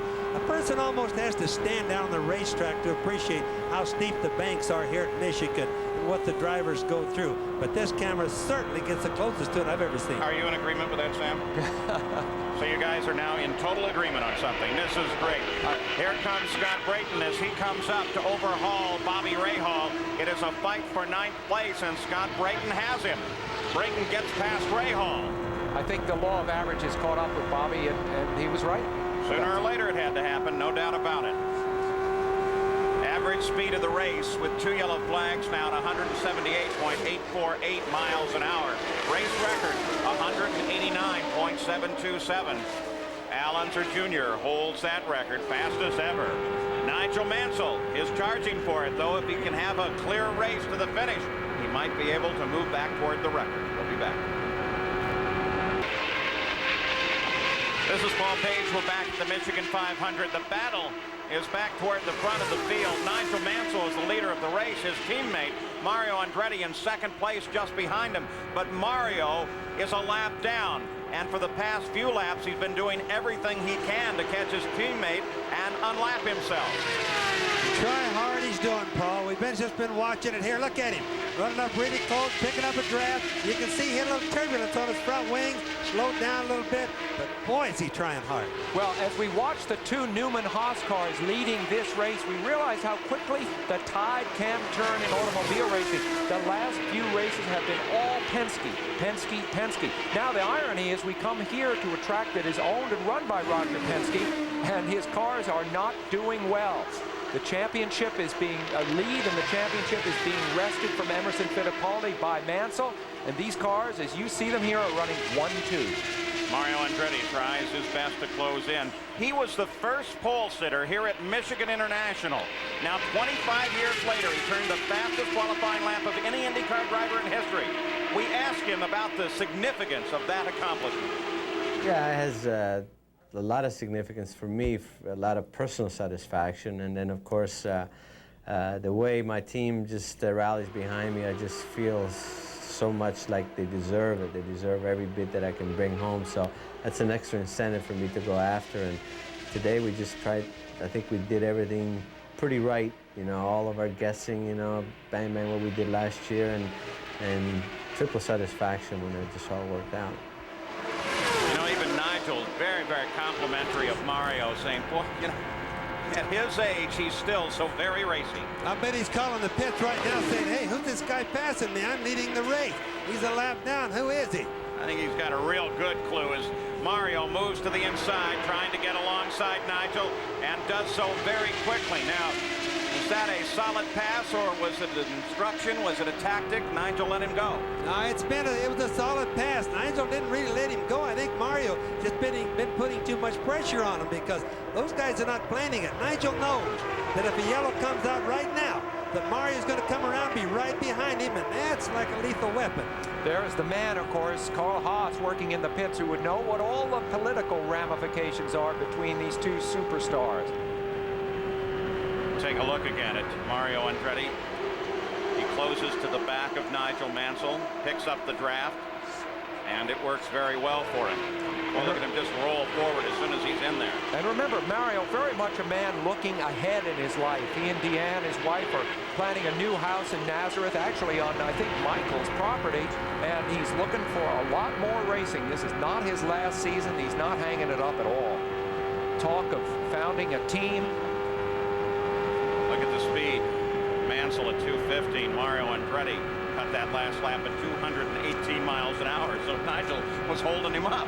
Yes, he certainly was, but remember, it's just a shift of a gear. It's a gear ratio different. The more RPM they turn, and they'll turn about like when they want to, about 13,000, maybe a little bit more than 13,000 RPM, probably racing them about 12,500 RPM. But of course, if you are going to come down to a gear that's going to give you a little more power, you're also going to burn more fuel. We've had a race with only 2 yellows, and fuel can be a factor here. How wise is that? Well, they'll only do it like a passing gear, like a kick-down gear on an automatic transmission, Paul.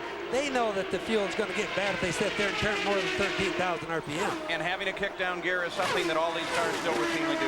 Yes, they certainly do, and they don't even have to use the clutch when they shift them. The gear ratio is only about 10 to 15 hundredths difference. But remember, the more RPM, the more rim wheel torque, or the more power to the rear wheels that you get. Robbie Gordon, as he comes around Bobby Rahal, this is a fight for position as well. Rahal was in 10th, now Gordon has it. Gary Gerald, you have an update on Robbie? Well, indeed, Paul. In fact, I think we may be able to get a word with A.J. Foyt about Robbie Gordon. A.J., you got a problem with boost?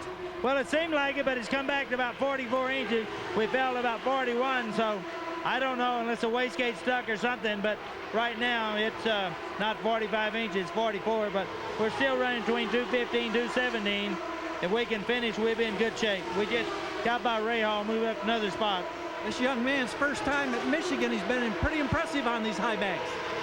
Well, that's true. You know, that's all we want to do is finish. All right, AJ, thank you. We're past the halfway point, 149 laps into the record book, just about 101 laps to go. Robbie Gordon, there's the serial scoring. Great interface between our graphics folks and the computers here, able to give us this enhanced information now, doing a great job down there. You know, just stop and think now, when they put that pad to hold his head up against, he had to get reused to that all over again. So he spent a lot of time that we haven't seen him on the track, just trying to get his driving accompanied to where his head is going to be and how the pad's going to feel. Because obviously he had a helmet strap before. You see him rip by Emerson Fittipaldi there, of course. Remember that he, too, like Paul Tracy, is 24 years old. And don't think that Gordon hasn't been grinding his teeth a little bit this year as he's watched Paul Tracy succeed. Now Tracy is out of the race, and Gordon is on the move.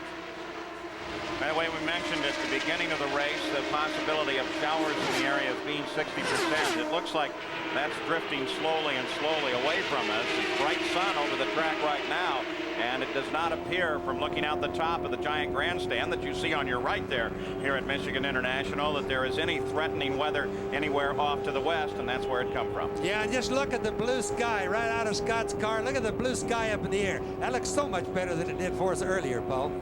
Goodyear runs in 7th place right now. Roberto Guerrero is just ahead of him in 6th place, and Scott Goodyear has been closing in. This is an important drive for Guerrero. By far his best run since Long Beach, much earlier in the year. He's doing whoops as I speak of him. He's making a pit stop.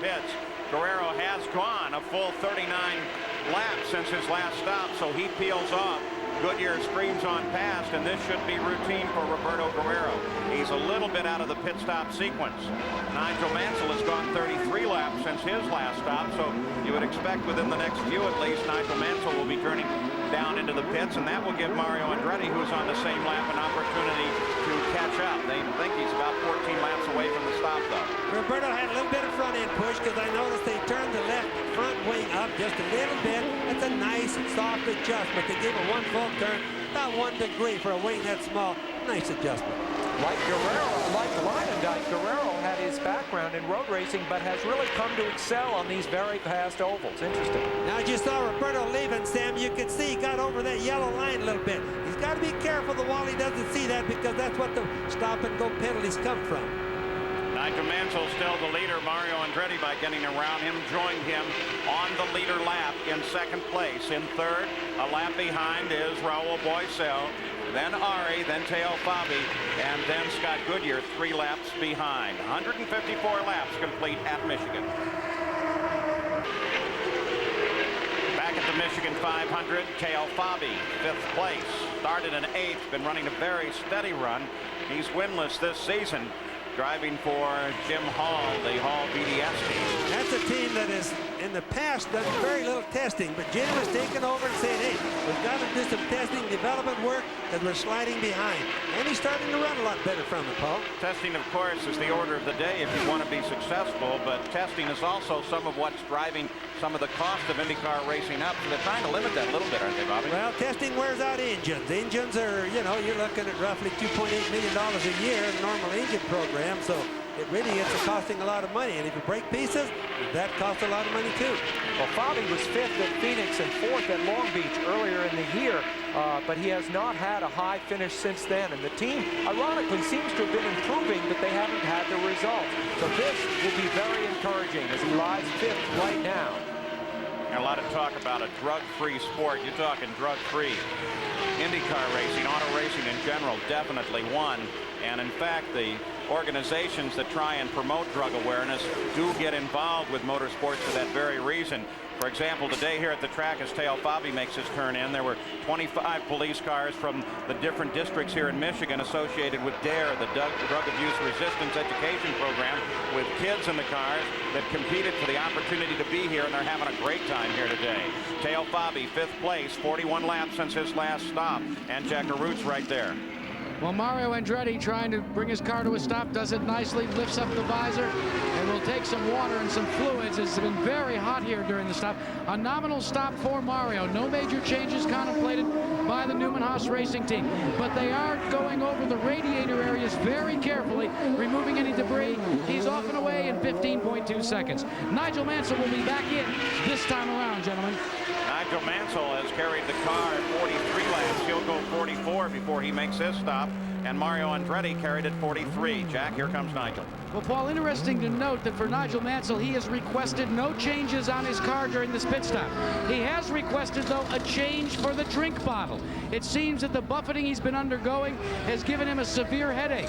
So his PR man, Mike Knight, has added several aspirin to the bottle, and they are going to take as much fluid on board as they possibly can. They made a very quick stop. Now it's being held back by taking on a full load of fuel, 16.9 seconds, a little bit slower than his teammate Mario. You know, one of the things, Paul and Jack, that really gets to a driver that causes the headaches is your joints. All your joints in your neck always get pushed down really hard. Besides going to the right from the G's, push down, and that gives the guys a headache. Boesel trying to get out of the pits, but they had to get a little extra assistance at that rear wing to push him and get him going. He's having trouble with that first gear. There's no question about it. We're going to have to look for that in the future. That's I wonder if there's even a first gear there or a clutch. Yeah. It's a clutch problem. What they're doing, guys, is they're pushing it. He's chunking it into first gear after they get it moving. Because they have what we call dog rings, those transmissions. They can do that. Boesel comes back up to speed after his stop, but that cost him a great deal. He's now 4th in the order, and he should drop even further down. Jack Arut, do you have an update on Raul? Well, Paul, remember in that last pit stop when we talked to Dick Simon, he said they were having trouble getting the car into a neutral gear. Right. That's generally the first indication that you've got a clutch problem. As he came down to the open end towards turn number 1, you could see that he was definitely not in the throttle the way he should be, although you can hear the engine really coming up to song. The wheels weren't turning. It looks as if a clutch is going to befall Raul Boesel. Let's check in with Gary Gerould. Jack, we watch as Arie Luyendyk glides in and hits his mark perfectly. He had moved up to second in this rotation of pit stops. Of course, now he'll lose some ground.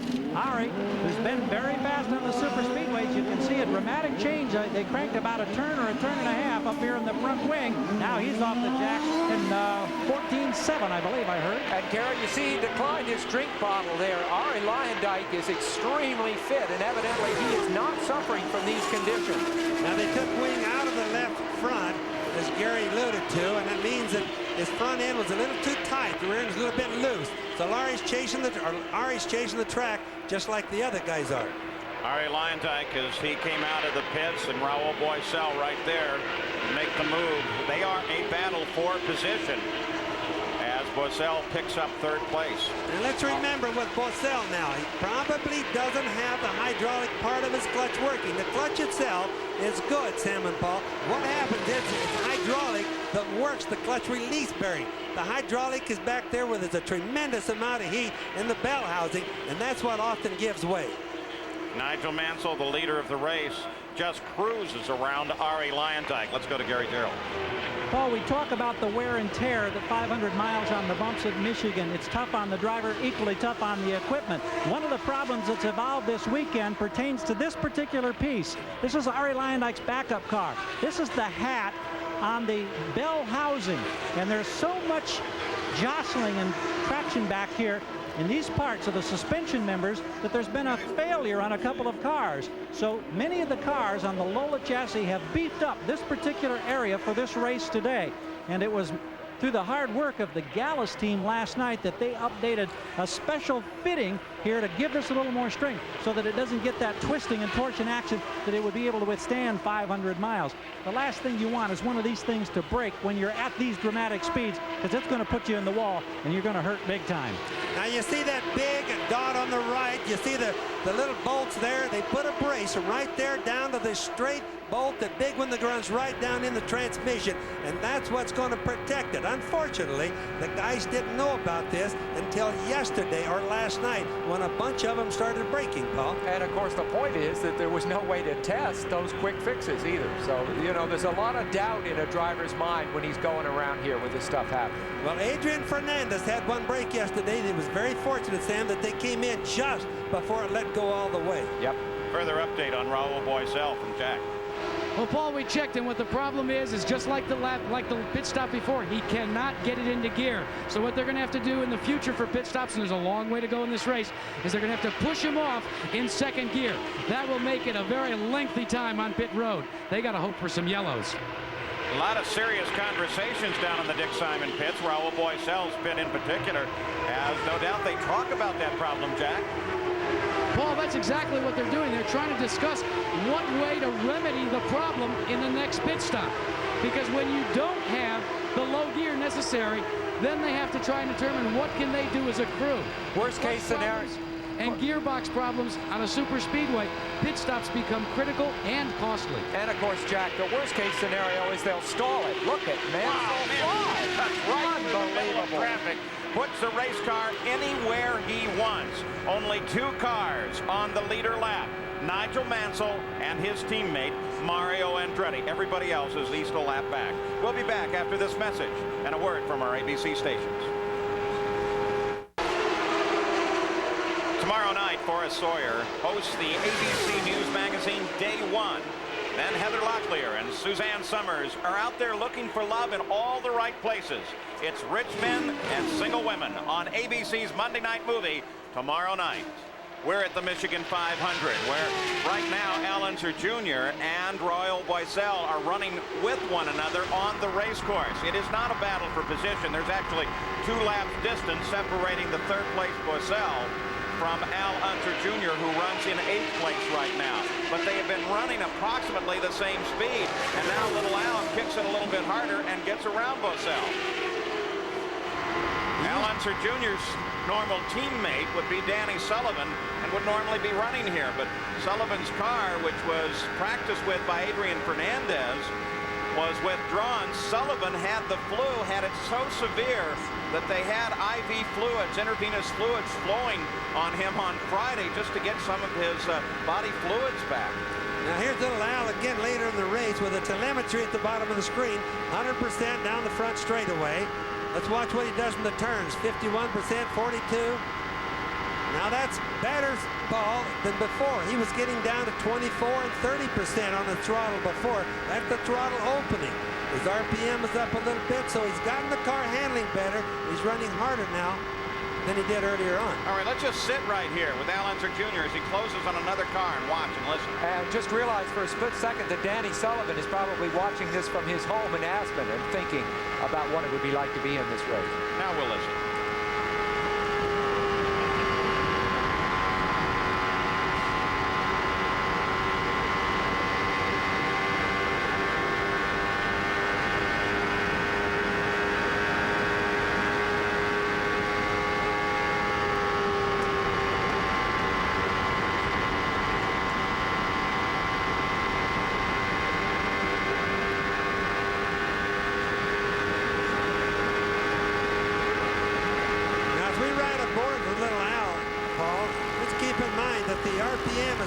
It's really only changing about 1,000 RPM, so we're not hearing a lot, but we can certainly, from the onboard camera, see his groove and how he's reacting to it. The throttle percentage really tells us how much horsepower he's putting out. And Bobby, the interesting thing is he's able to hold it at 100% throttle longer now than when we rode with him earlier in the race, so his handling has definitely improved. We'll continue to listen. Every now and then you hear the song of Goodyear coming through there, too, as the tires kind of squeal on the pavement as he turns into the corner.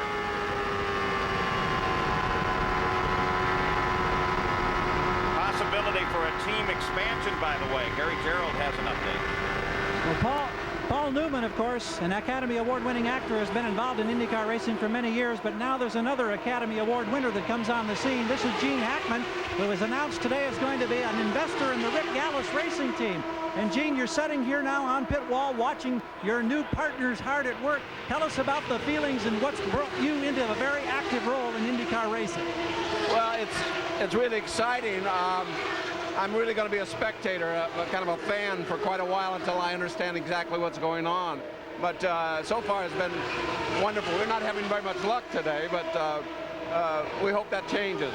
Are you going to become a hands-on partner in the future? Well, eventually I'd like to sit up here and maybe handle one of the drivers if we run 3 drivers next year. Of course, you've been in the cockpit many times in different types of racing yourself. Will you continue that part of your racing career? I don't think so. I think I'm getting too old for that. You can see this gray beard.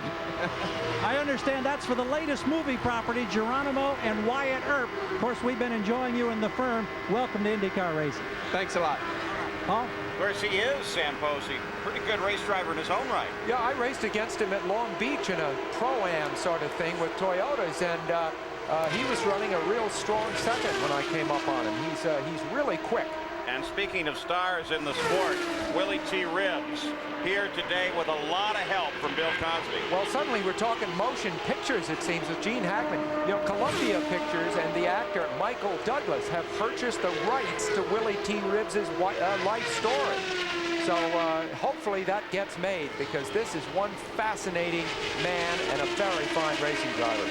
Sure gathering up a lot of experience today, Paul, I started to say, because really needs some miles to get used to going from the Trans Am to the Indy cars. And while we do this, talk to these other people, let me assure you, there is no one in contest with anyone for any position on the race course right now. Nigel Mansell and Mario Andretti run alone on the lead lap. Raul Boesel is third, Arie Luyendyk is fourth, Teo Fabi is fifth. In sixth place is Scott Goodyear, Roberto Guerrero. That little pass right there, of course, that put Mario back. He's trying to get him a lap down once again as they continue their battle. Al Unser Jr. is in eighth. In ninth is Robbie Gordon. Bobby Rahal is 10th.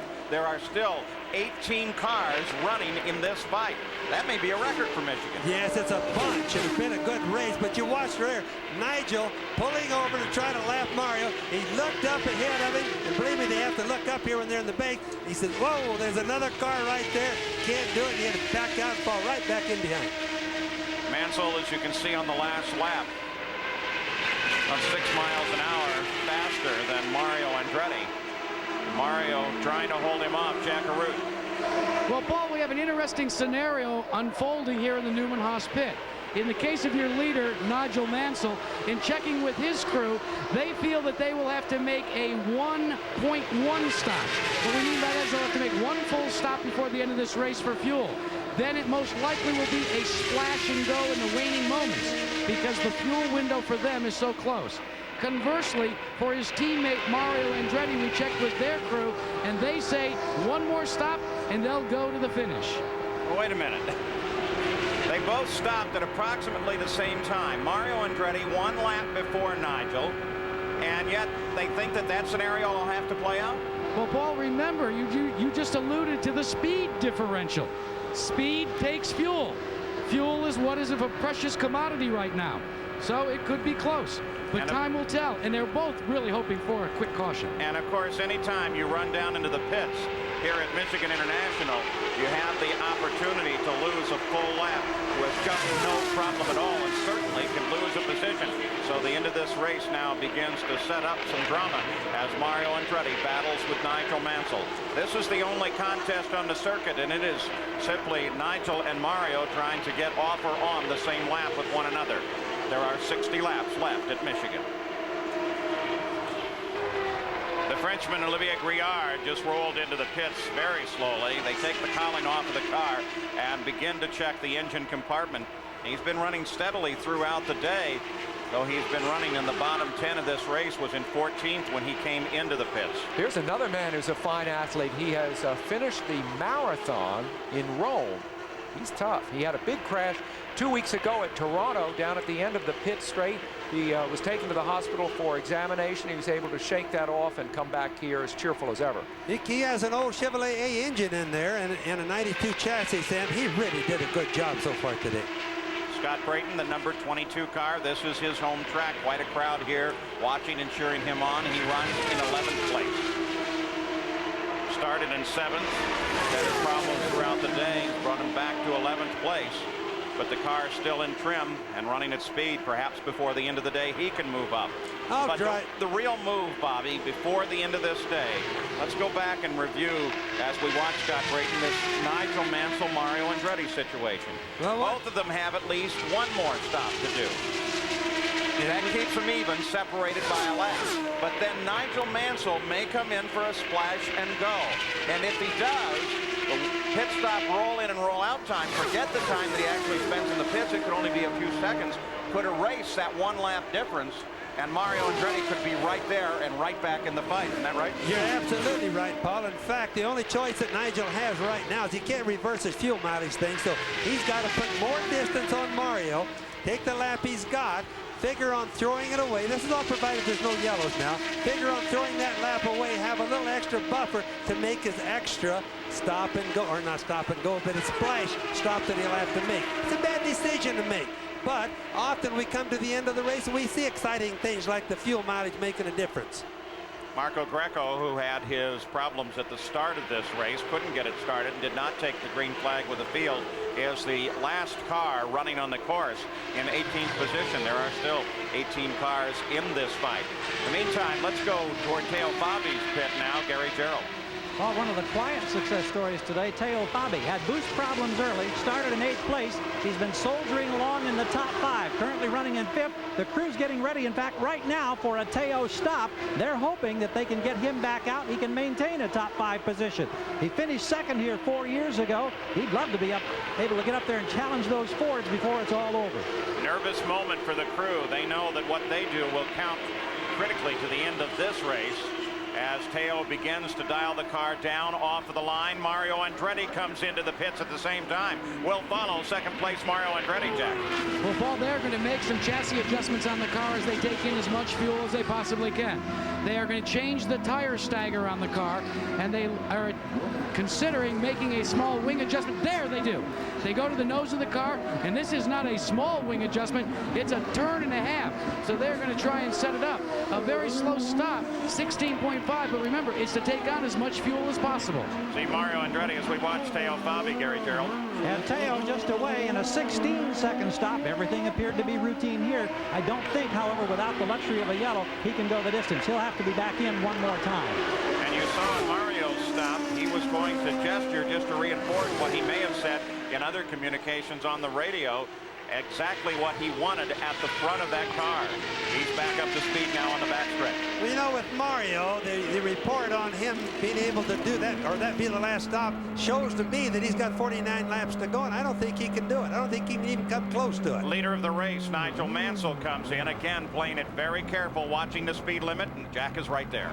And Bobby Unser, in answer to your question, I have to agree with you. I think it might be some psyching going on, but Nigel Mansell's team is having none of it. They're going about their work with no changes on the race car, but they are going to make absolutely certain they take in as much fuel as possible, because they have already determined and announced that they are going to go in and take it. Scott Goodyear is in the pits, but Nigel Mansell stalled the car for a minute, trying to get it back into gear. Let's go to Gary. Raul Boesel is in. He was running in second place with this round of stops. They make a huge wing change on both the right and left front side. Remember, he's got the clutch problem. Now watch the crew. They're going to push him as much as they can, and he'll limp on down pit road. Actually, he gets a pretty good start out of the pits this time. He's not roaring up to speed, but he certainly is rolling faster than he has in the past.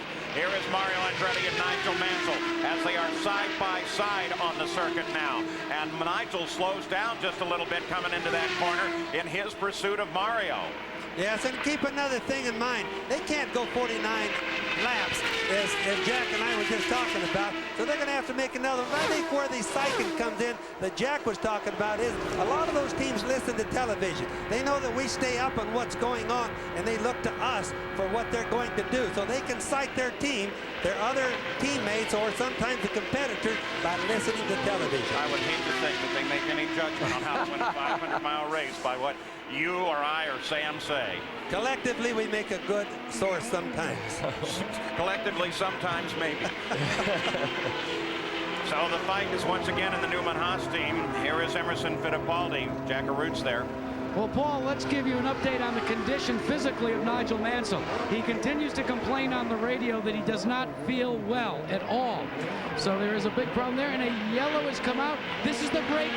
Marco Greco's blown engine is a break both for Mario Andretti and possibly for Nigel Mansell for different reasons. For Mansell physically, for Mario to take on that one splash he needs. Mansell will be able to too, but it could be a fight to the finish now. Starter Jim Swintel said that he would, when he put out a yellow flag, if it was for some sort of debris on the track, which obviously it is because of Marco Greco, he would also at the start-finish line fly the orange and yellow and red flag, which is a course condition flag, to tell them that there may be something on the surface there they need to worry about. So the yellow is out here at Michigan International Speedway, and we're beginning to set up for what might be an incredible battle to the finish between Nigel Mansell and Mario Andretti. Floating over Michigan International Speedway, one of America's most enduring images, the Goodyear blimp hangs overhead today, keeping up with the cars on the track down below. We are under yellow, and Nigel Mansell and Mario Andretti's crews both have to be thinking about what they're going to do about possibly stopping again for just a splash of fuel. Yellow flag comes out because of Marco Greco having to blow an engine on the track. Now, IndyCar teams are constantly striving for more efficient downforce through aerodynamic advances. Some are introduced by the chassis manufacturers, while other individual teams by a different arrangement. Here's Jack. In IndyCar racing, the creation of speed involves a compromise between the creation of drag and downforce. The bigger the speedway, the more important that compromise becomes. Now, the 1993 Lola chassis arrived from England with good downforce and good drag coefficients. But some teams have introduced these side fences to better accomplish the compromise. These side fences increase the overall downforce generated by the car as the air is routed through the side pods. It pushes the rear end of the car down, and the bigger the speedway, the better the stick. It also reduces the overall drag generated by that downforce because now the air is routed up and over the very wide slicks at the back of the car. In fact, drag is created for the most part in IndyCar racing buy these big slick tires. Now, these modifications didn't come from the factory in England. In fact, it was an individual racing team that first came up with the idea. The Dick Simon Racing Team introduced these side fences to racing. And now, as you look at the field here at the Michigan 500, you find most of the Lola cars carry what we like to call Simon side fences. All right, let's go pit side. A report on Raul Boesel. Here's Gary Gerould.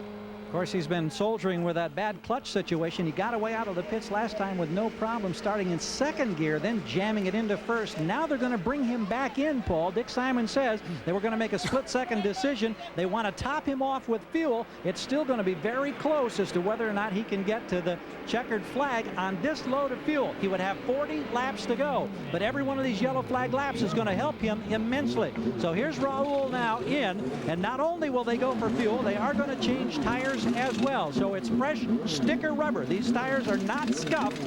They made a big wing change, 1.5 turns the last time he was in. They're happy with that. Now they push vigorously. Second gear. He gets out of here in about 15 seconds. Let's go back to Jack. Well, Paul, the brain trust here for Mario Andretti and Nigel Mansell, they have determined that in both cases, Newman Haas will pit to take a splash and go. Both cars are going to come in. There was a lot of conversation on the radio. Nigel requesting, should I or shouldn't I? They're going to play it not at all close to the vest. They're going to play it real conservatively. Come in because of the speed both cars have got, the cushion that they have. They're going to take the necessary fuel because there's still plenty in the tank. Don't worry about that. Of course, they'll try and do it if they can under this yellow. You can see the PPG pace car ahead of Nigel Mansell. The lights are still flashing on the back, and that is an indication to the drivers behind the pace car that there is at least one more lap of yellow flag. Now, Nigel Mansell is going to peel off. Got to be very careful not to get past that pace car as he heads down into the pits and is going to pick up what should be the last fuel of the race. As the starter of the race says, on the next lap, we will go the green flag, Jack. Well, that's a good break. I mean, it's a problem, but remember, Nigel Mansell is at the tail end of the pit road. He's towards turn 1. He again has a problem getting the clutch engaged, but once he passes Arie Luyendyk's pit, he can come to full song. Meanwhile, Mario Andretti going down 1/2 turn on the front wing. He is off and away, so they've taken on the fuel. They're ready to go to the checker. Well, as they'll line up, Nigel Mansell will be the leader of the race. Mario Andretti come out in second place. Teo Fabi comes in and gets a splash and go. You caught a glimpse of Bobby Rahal, who did the same. So everyone should theoretically, Bobby, be in proper position now to run all the way to the end of the race. We'll take a look at the running order right now. I've just run my figures on it, Paul, and they can both go to the end of the race right now if they don't use any more than what they have in the past. Nigel and Mario both gone 38 and 39 laps respectively, and so they shouldn't have any problem. Believe me, they'll be close to out the end. And so with this yellow, Mario has closed up, so he is going to come behind Nigel Mansell as they come back to the green flag, and green flag racing once again. The green is out. We're racing. Mario Andretti is going to do everything he can to close on his teammate. There's plenty of traffic right there. Mario is just behind Rahal. Willie T. Ribbs runs down low. Into the first corner. Mario selects a high line, comes around Ribbs, continues his pursuit of Mansell. Traffic playing such a big part of this. A look back from Al Unser Jr. Mario trying to close. Remember, there isn't a driver out there that's going to make it easy on you. Nigel Mansell setting up behind Raul Boesel, who at speed is very, very quick on this circuit. Boesel is 4th. Luyendyk is 3rd. Mansell had to get out of the throttle there as he came up behind Boesel. You see it's killed his momentum for a moment. Watch as he begins his counterattack. This is the kind of thing that can cost Mansell in these closing laps of the race. Anytime he gets involved with traffic, he would love to get clear of all this so that he can deal with Mario on his own terms. Do you mean the inexperience, Paul, because of not having run these high banks ever before, or the question of being blocked? Here comes Mario ripping by Rahal. Simply the question of being blocked. I think inexperience is something that attaches to Nigel Mansell for about 3 laps and then forget it. He knows exactly what's going on. You can see how close Mario came to Rahal when he was drafted than him trying to get by, using everything that he could get, because they know they're going to have a shoot-off right at the end. You speak of experience, this is Mario's 29th season, 385 starts. Just incredible. The next most experienced guy in this race is Bobby Rahal with just 74 starts. I think it's so great that Mario started on the pole in the first race here 25 years ago and starts on the pole here today and is now in a shootout with his teammate for the lead of the Michigan 500. And that Newman Haas is running again 1-2 as they did when Michael and Mario were 1-2 here. There is Carl Haas, the architect of this team. And they succeeded back here in 1989.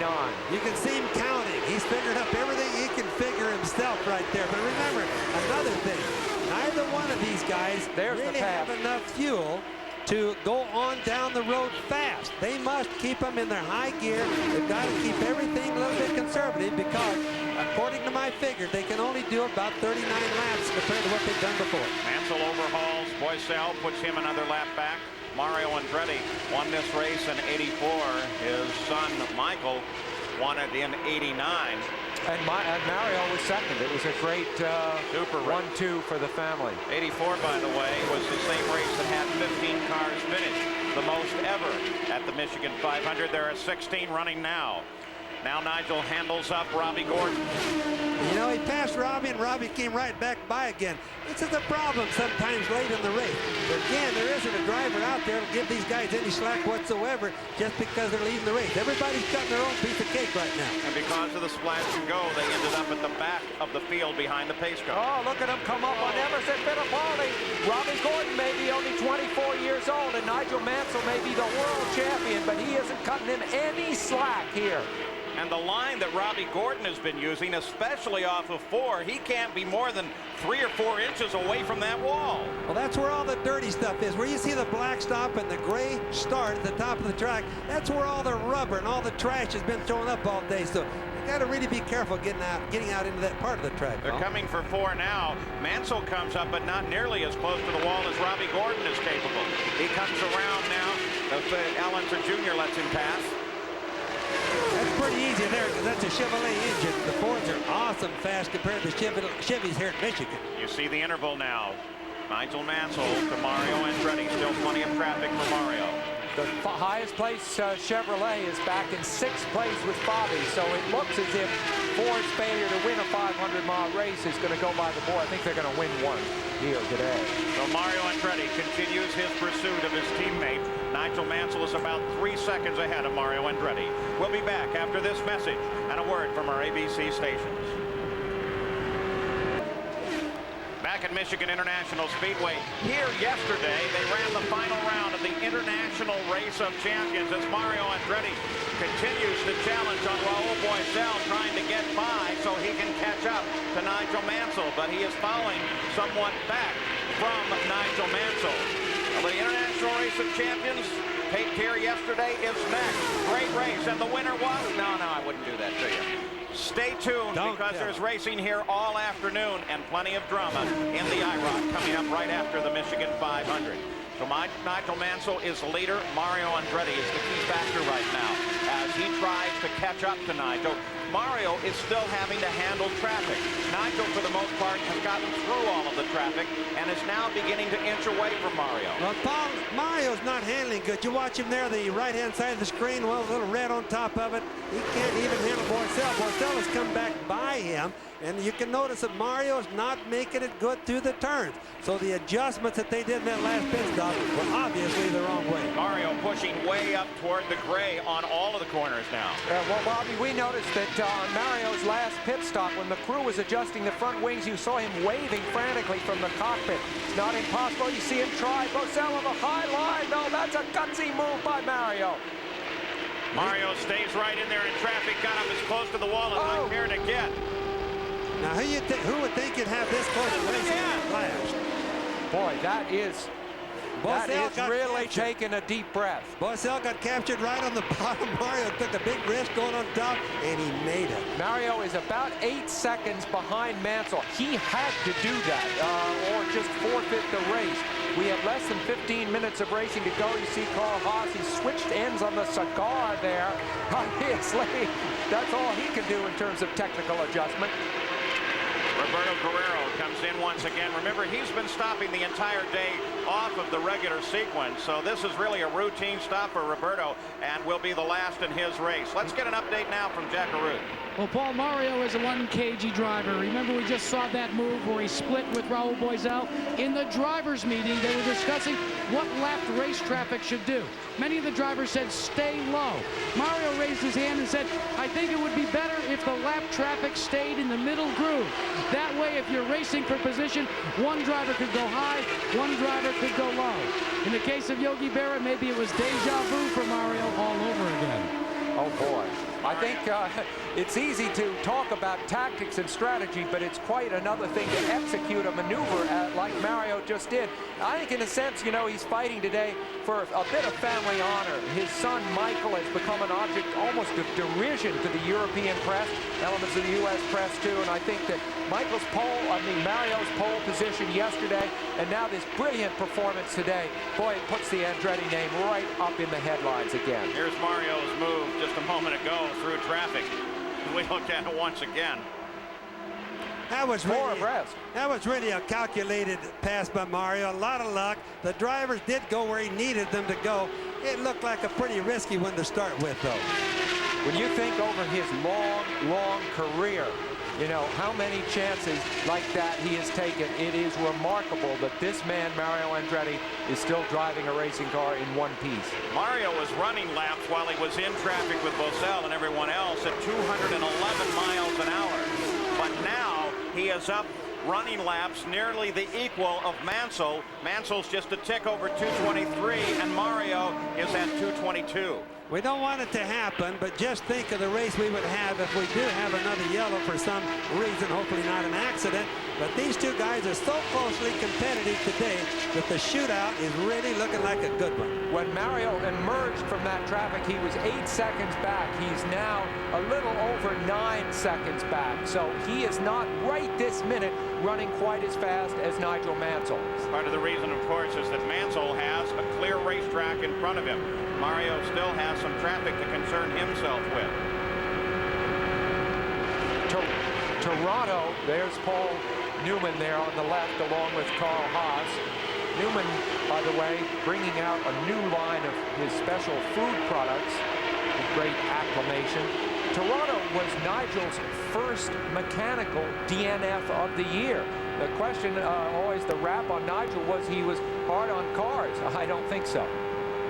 So Nigel Mansell is in the lead. He's been the power throughout the race. Chip Ganassi keeps track of his third-place driver, Arie Luyendyk, the number 10 car.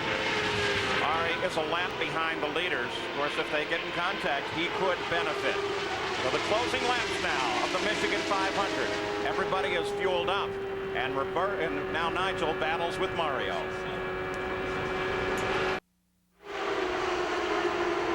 Michigan International Speedway just a few moments ago while we were away, Robbie Gordon suddenly began to slow down on the course. He shut it down as he cruised across the start-finish line, and then he headed into the pits. We weren't sure if he was still under power until he made this turn, which sent him back into the garage area and out of the action. Gary Gerold's with him now. Indeed, Robbie Gordon jumped immediately out of the car. I assume it's just motor related all the way, Robbie? Yeah, unfortunately it is. We lost oil pressure about 25 laps ago. It started dropping, and you know, the Copenhagen car was running really good today. We were right up there in third for a while. Then we had a problem inside the cockpit. One of the helmet straps broke, and with 4Gs you can't hold your head up around here. And then the motor let go. It's really disappointing because both 500-mile races I haven't finished this year, and we've been fairly competitive. As for your future, we know that you had the opportunity to ride in NASCAR last week at Talladega. Will you stay in IndyCars next year, or do you know? I'm going to stay in IndyCars next year. I got a lot of things going on here, so we'll just have to see what happens in the next couple months. All right, Robbie. He may be driving for Michael Kranifus to talk about his team next year. A lot of that speculation rampant, Paul. Yeah, but look at that. He drives that far into a 500-mile race on a warm day here in Michigan, has all that trouble, and he's not even perspiring. He's Ron Bentley from Vancouver. He's a young boy. He's got a long way to go yet. Bentley, of course, is really the third Canadian in IndyCar racing behind Tracy and Scott Goodyear, but an enormously talented one who has yet to get the ride that will really give his talents a full chance to shine.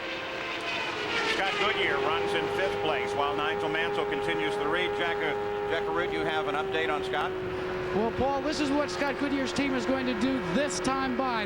Derek Walker and company are going to call Goodyear in to take on 10 gallons of fuel. Not because they needed to finish the race. They feel they needed to go up to full lean, be able to run in that top gear and be able to try and chase down Raul Boesel. They say it's a calculated gamble, but they feel it's the only way they have a shot at maybe taking over 4th position. So they're going to take on 10 gallons and then let it go. Goodyear on pit road, gets a sight on his crew, and will bring the car carefully to a stop and take on, as we said, only 10 gallons of fuel. Watch that stick. They'll tap the refueler. They did. 10 gallons are in. This is a gamble, but this is what automobile racing is all about, gentlemen. From where we said, Jack, it would look like a bad gamble. He should have made a stop the last time. We can't hardly make a pit stop here without losing a lap. And unfortunately, it's just too fast the speeds here in Michigan to be making extra pit stops. Goodyear running 5th, Boesel 4th. Here comes Teo Fabi screaming past. That is a pass that will put Teo Fabi into 5th and ahead of Scott Goodyear. So that gamble may have paid off in the wrong direction. It has to pay off in the wrong direction unless he's just able to have enough speed to go back by Teo, which is always possible. No tire changes. It's just fuel racing the same speeds theoretically that he was before he just came in. He's catching Teo. This is a matchup between a Chevrolet. The front-running Chevrolet in this race right now is Teo Fabi in Scott Goodyear's sights. With 5 laps to go, we continue to watch this battle. Mario Andretti is 11 seconds back from Nigel Mansell. Gary Gerald, do you have an update? We understand that there are air fuel concerns for Mario Andretti. In fact, they turned down the mixture a click, leaning it just a little bit. That speaks to that conservative slant here in the last few laps. He wants to make sure that they can hang on to that 2nd place and not jeopardize falling out before the checkered flag. You saw Jim McGee, who's constantly on the radio to Nigel Mansell. You also saw Emerson Fittipaldi into the pits and Scott Goodyear as he continues his fight with Teo. Now he's getting up. Well, he's past the draft. He's going to drive right on by. Fight for 5th place. Goodyear takes it back. So the adjustment to the engine, because they're carrying more fuel, he can now make more power and he can race. Well, he certainly got by Teo pretty fast and pretty nice there. Remember that at this moment last year, Scott Goodyear was on his way to victory in this race. Disappointed a little bit by this performance, but it's been a very solid race for him. Interesting, the turning of the tide. Penske 1-2 in the last 2 races. There's Paul Newman with Carl Haas. The Penske team now not strong in this race at all. The Newman-Haas team running 1-2. So the 2 great teams of this year, Penske and Newman-Haas, have swapped positions, so to speak, today. Newman-Haas back on top. Nigel Mansell, if he takes this win, and it looks like he may move back to the head of the points fight. Nigel giving it everything he has, still running laps at 221 miles an hour. Isn't it nice to see Paul Newman like racing as much as he likes it? Here he is, one of the best actors in the world. He likes motor racing better than he does his acting. He watches much of our show, incidentally, in the early stages of the race back in the motorhome, and then comes out and tells everybody what he's learned. So red number 5, Nigel Mansell, makes the turn onto the 4th turn now. And this time around, he should see the white flag. There it is, 2 miles, 1 more lap to go. Will this make up for the Indianapolis 500? Certainly not in purse, but it may prove something both to Nigel and to his fans. He can indeed win at 500 miles. On the backstretch, just 1 mile to go now. Nigel Mansell on his way to his 3rd win as a rookie. He's won on a road course. He's won on a mile oval. And now, as he turns toward home, Nigel Mansell has won on a super speedway and won the Michigan 500. Quite a good job by Nigel all day long. And a 1-2 finish for Newman Haas as Mario Andretti flashes across the line in second place. Ari Luyendyk turns for home in third place. Raul Boesel in fourth. And Scott Goodyear still occupying fifth that he just took away from Teo Fabi. You can just imagine Roger Penske's feelings when these guys came and took his playhouse away from him here today. Really a good show for the Fords. Unfortunately, not too good for Chevrolet today. And there's the Newman Haas team as Mario Andretti comes up and waves his congratulations to red number 5, Nigel Mansell, the winner of the Michigan 500, and a thumbs up from Al Unser Jr. too. They do like this guy and they love to race against him. Gary Gerould is in the Newman Haas pits. Well, Jim McGee, final conversation to his man. How about this rookie in this IndyCar business, Jim? You got to just shake your head in amazement. Yeah, he is. He's amazing. You know, the team did a heck of a job. You know, the Kmart Texaco car really ran super all day, both cars, and you know, with Mario's great finish in qualifying, it's been a great day for Newman Haas. Indeed it has. Get to victory lane. Thank you. Thank you. All right, Paul.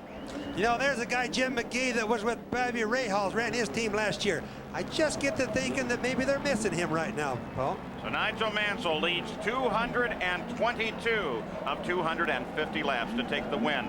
We'll be talking with some of these IndyCar drivers, and then it's the International Race of Champions immediately following our coverage here at Michigan International Speedway. Now slow for the first time today, really. Nigel Mansell acknowledges the applause of the audience and rolls to a stop.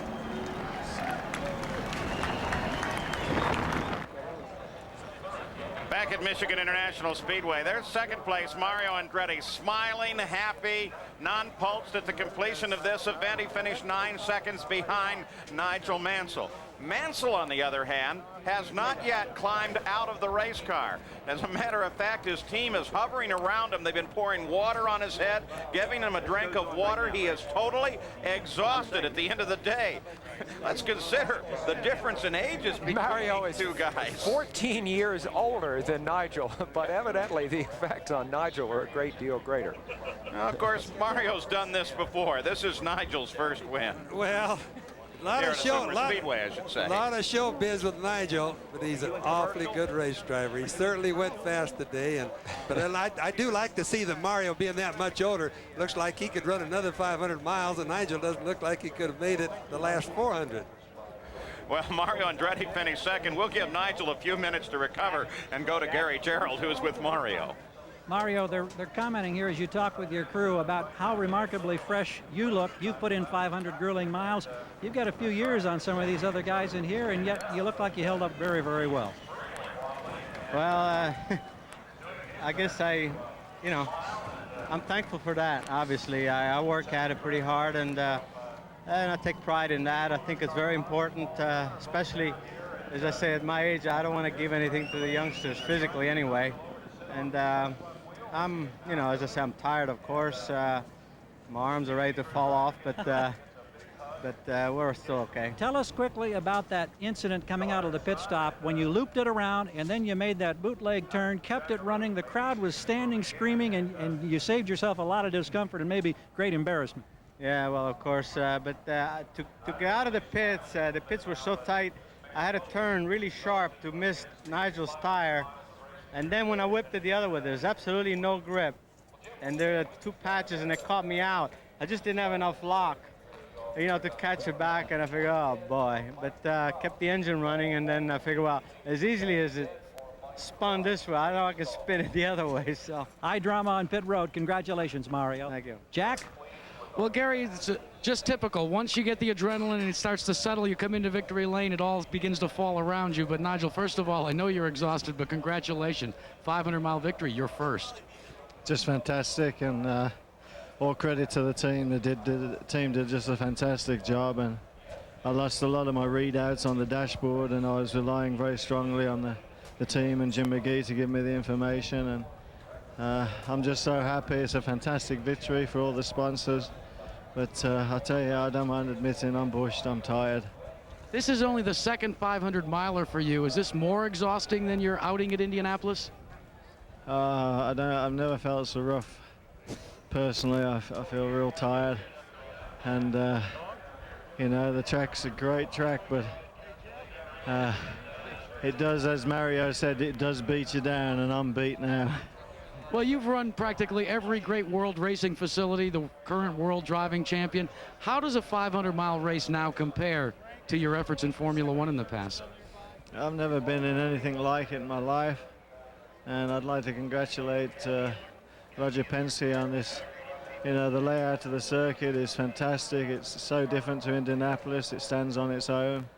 I mean, 2 great 500 milers, and I'm just happy I won this one. And you got the points lead back. Yeah, that's all credit to the team. I mean, the team just did a wonderful, wonderful job. Well, a little bit of a cloud cover has come over. We're going to let you try and get your stamina back. Congratulations, Nigel. Let's check in with my colleague Gary Gerould with more news. Indeed. Here's Arie Luyendyk, a 3rd place finish. And this was a tough ride for you because right from the green flag today, you had problems early that were forcing you back in the field, and you really had to play catch-up all day long. Well, right from the beginning, you know, I tagged there in the first corner and immediately was repassed by Nigel. And from there on, the car really pushed bad. The front end washed out all the time, and I had to get out of the throttle. So that really cost me, you know, speed. And that I was fighting that pretty much all day, even at the end. And, you know, finishing 3rd is great. The Target Scotch video team did a good job. But, you know, we were 3rd, but there were a lot of people that were quicker than us, but they had their own problems. My crew did a great job in the pits. We didn't have any problems with, you know, wrong timing on the yellow flags. That also helped us a little bit. So we're 3rd today, and we're happy with it. Something about Arie Luyendyk and super speedways that mix very, very nicely. You're always strong in these 500 milers. Well, I wish I would have been a little bit stronger today because Newman Haas team was really in a class of their own, and it would have been a lot more fun to be able to compete with them. Now let's find out also about how your wife Mika and the twins are doing, because congratulations are certainly in order. They arrived here very, very fine fashion just last week. 23rd of July, Luca and Alec were born, and my wife is watching right now, so I'm Mika, and they're doing fine. And we'll see you next week on the mile oval up at Loudon. Okay, thanks. All right, congratulations on a 3rd place finish. Back to Jack. Well, Gary, it's getting to be a regular thing with a top finish by Raul Boesel. Again, still in the points hunt. Again, a great finish. Again, challenging for the lead. And again, no victory lane. Well, I guess we keep trying. It was a good race, was tough. We keep fighting with a push. And now we discovered that the rear wing is being adjusted by themselves. So we keep changing. Let's go show what that is, because I saw you guys working on it. Check this out, guys. How'd you like to? Well, they tightened it a little bit. I was watching them. It was actually. Adjuster here. They keep coming back for the original position. So we keep fighting understeer, and we keep taking a wing out, and but the wing keep going back for the original place. So we keep fighting all the race. So actually, after we figured out that, my last lap was the best one, 2:25. So if we're having this from the beginning of the race, maybe the story will be different. How about your mindset, though? This is an incredible season for you. Maybe you haven't gone to victory lane, but you're right there with Dick Simon's racing team, week in and week out. Well, we just keep trying. You know, we do the best we can. The car is very reliable. The team doing fantastic. We just had an engine change just before the race. We didn't know exactly what to expect. But again, reliability pay off. Consistency. My Duracell Lola run perfect. So everything was okay. But Raul, so many people forget that you came here in a blaze of glory, then you were forced out, you went and you tried some other things, won the World Endurance Sports Car Championship, came back and was like the relief driver for everybody. Is this a vindication of sorts, your performance this year, of the rap that maybe was put on you in IndyCar racing?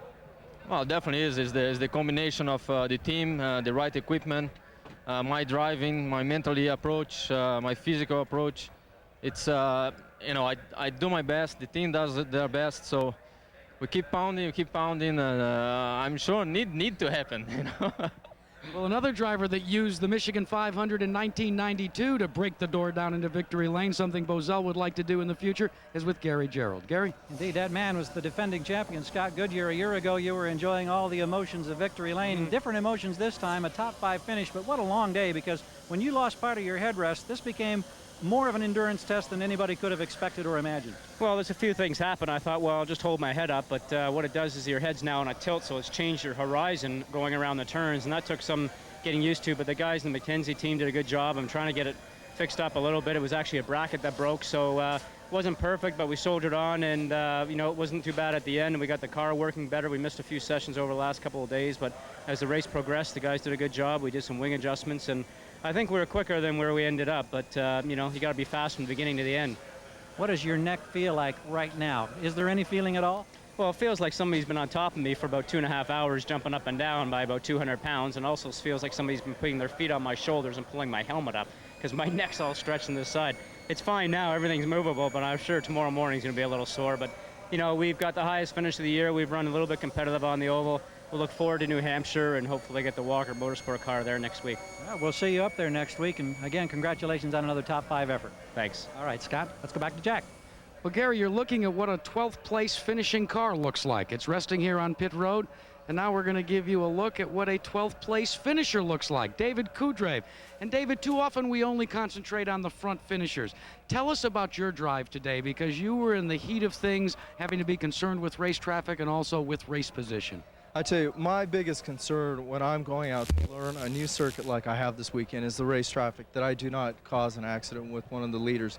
That was a concern, but other than that, I was running very well. And it was my first 500 event and first super speedway event. So 2 things in one, I got it over with, and it feels good right now. But a little tired and sore. People said that after today I'd be very sore, but there I am. Yeah, but remember, you're a young buck. You're not that old. Yeah, I get away with it, but still get some creaks and cracks there. Well, also, one of the things that many people may not be aware of is the fact that you share this ride periodically with Montramini, who's that great Formula 3 ace that really has turned some heads with this car. Has that made you have to perform that much tougher when you get behind the wheel? Well, I mean, I'm performing as best to my abilities right now. We haven't done any testing, and Montramini is a very good driver, but his specialty is in road courses, and he's got a lot of road racing specialty. You're 27 years old?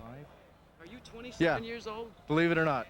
Boy, hey, Paul, I wish when I was 27 I looked like this. You wish when you were 15 you looked like that. You know, one of the things I want to tell you guys too, because David, when I do college football for ABC Sports, I was at a USC game one day and I heard this voice in the stands. You're a big USC guy. Absolutely. Well, I went to USC, and I saw my buddy Jack there, and I had to run down and say hi and tell him root for USC. What about this year? What about this year? We'll see with the new coach and new team, so there we are. Paul? David Kudrave, quite a following of fans on the West Coast as well. Now, there's still more racing coming up later this afternoon here on ABC. We have some other drivers we want to introduce you to, but coming up next, it will be the International Race of Champions, the series finale. The Goodyear blimp, the Spirit of Akron, hovers in a beautiful blue sky over Michigan International Speedway. Much of the crowd still hanging around to enjoy the post-race ceremonies after Nigel Mansell has taken the win here. But the story in many ways is Mario Andretti. What a spectacular day Mario had. Just a wonderful day. This though was not the good part. This was coming out of the pits. Cranked her a little too hard coming around Mansell's pit. But does this deter a great guy like Mario? Absolutely not. He's got a solution to it. Look at that.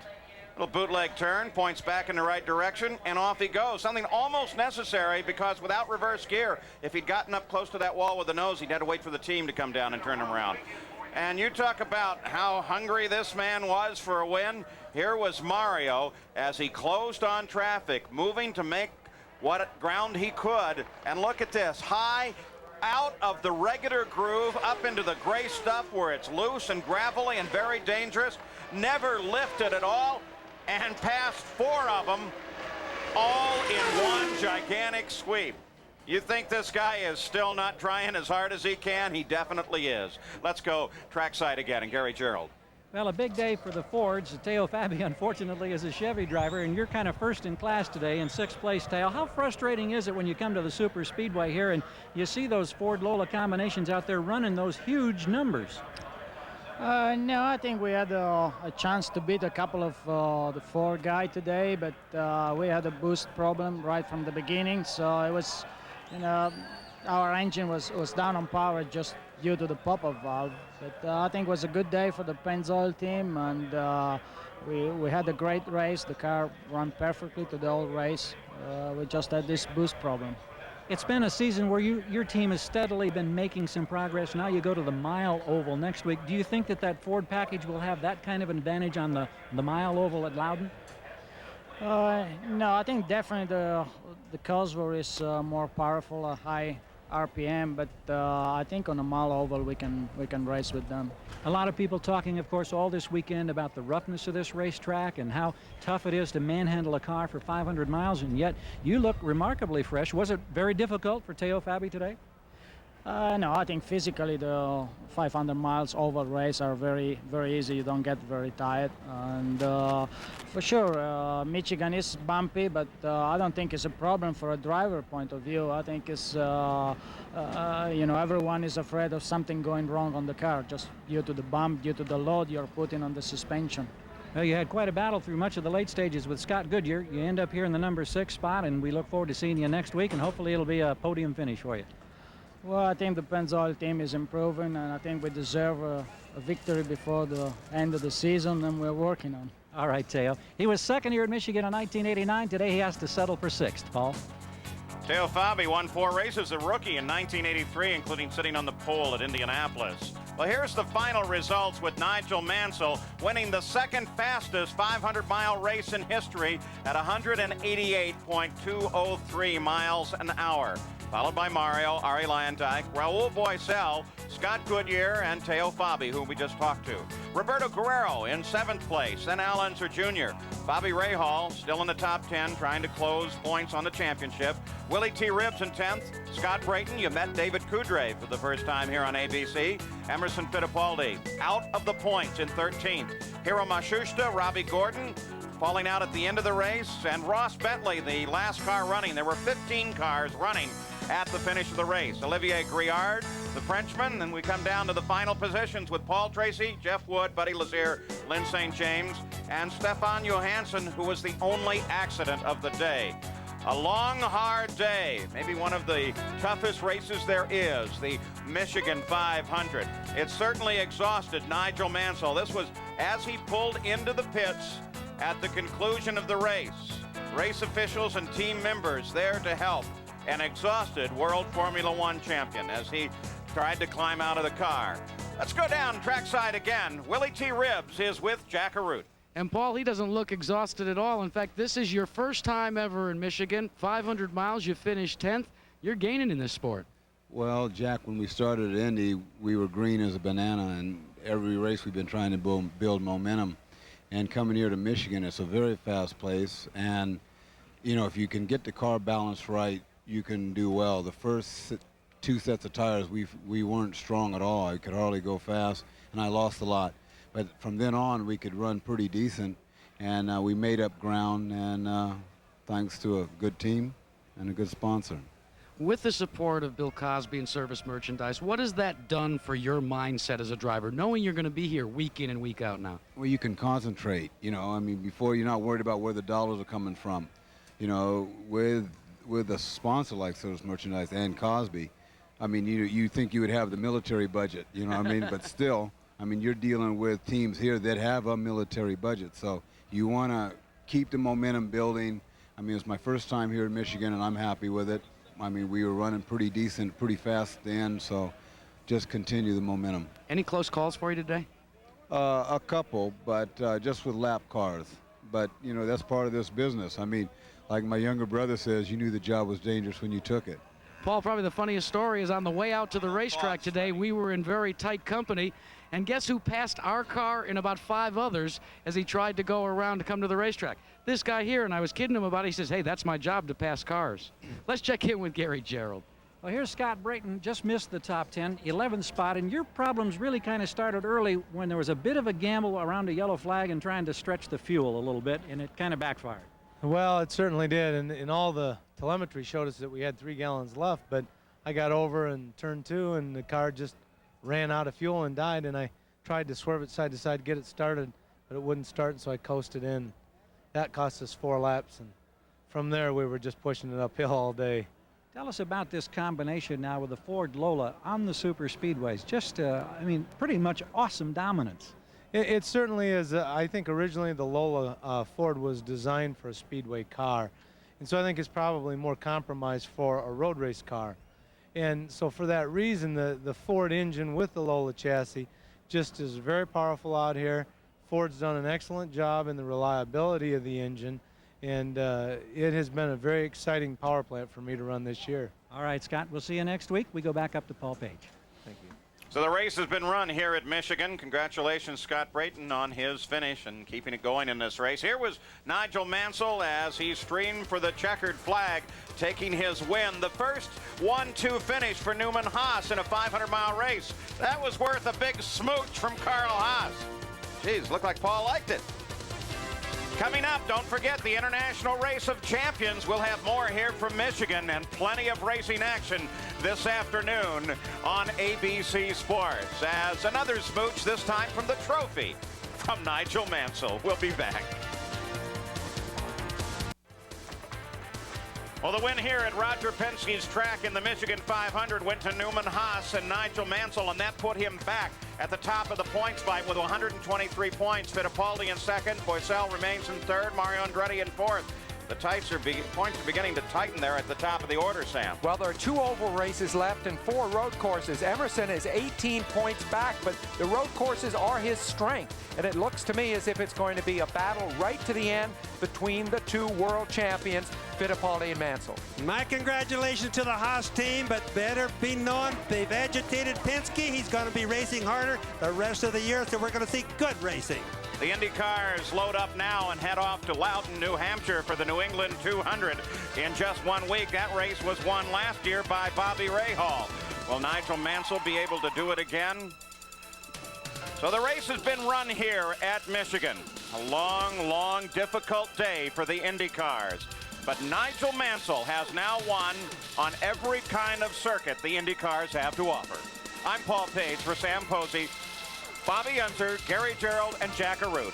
So long from Michigan.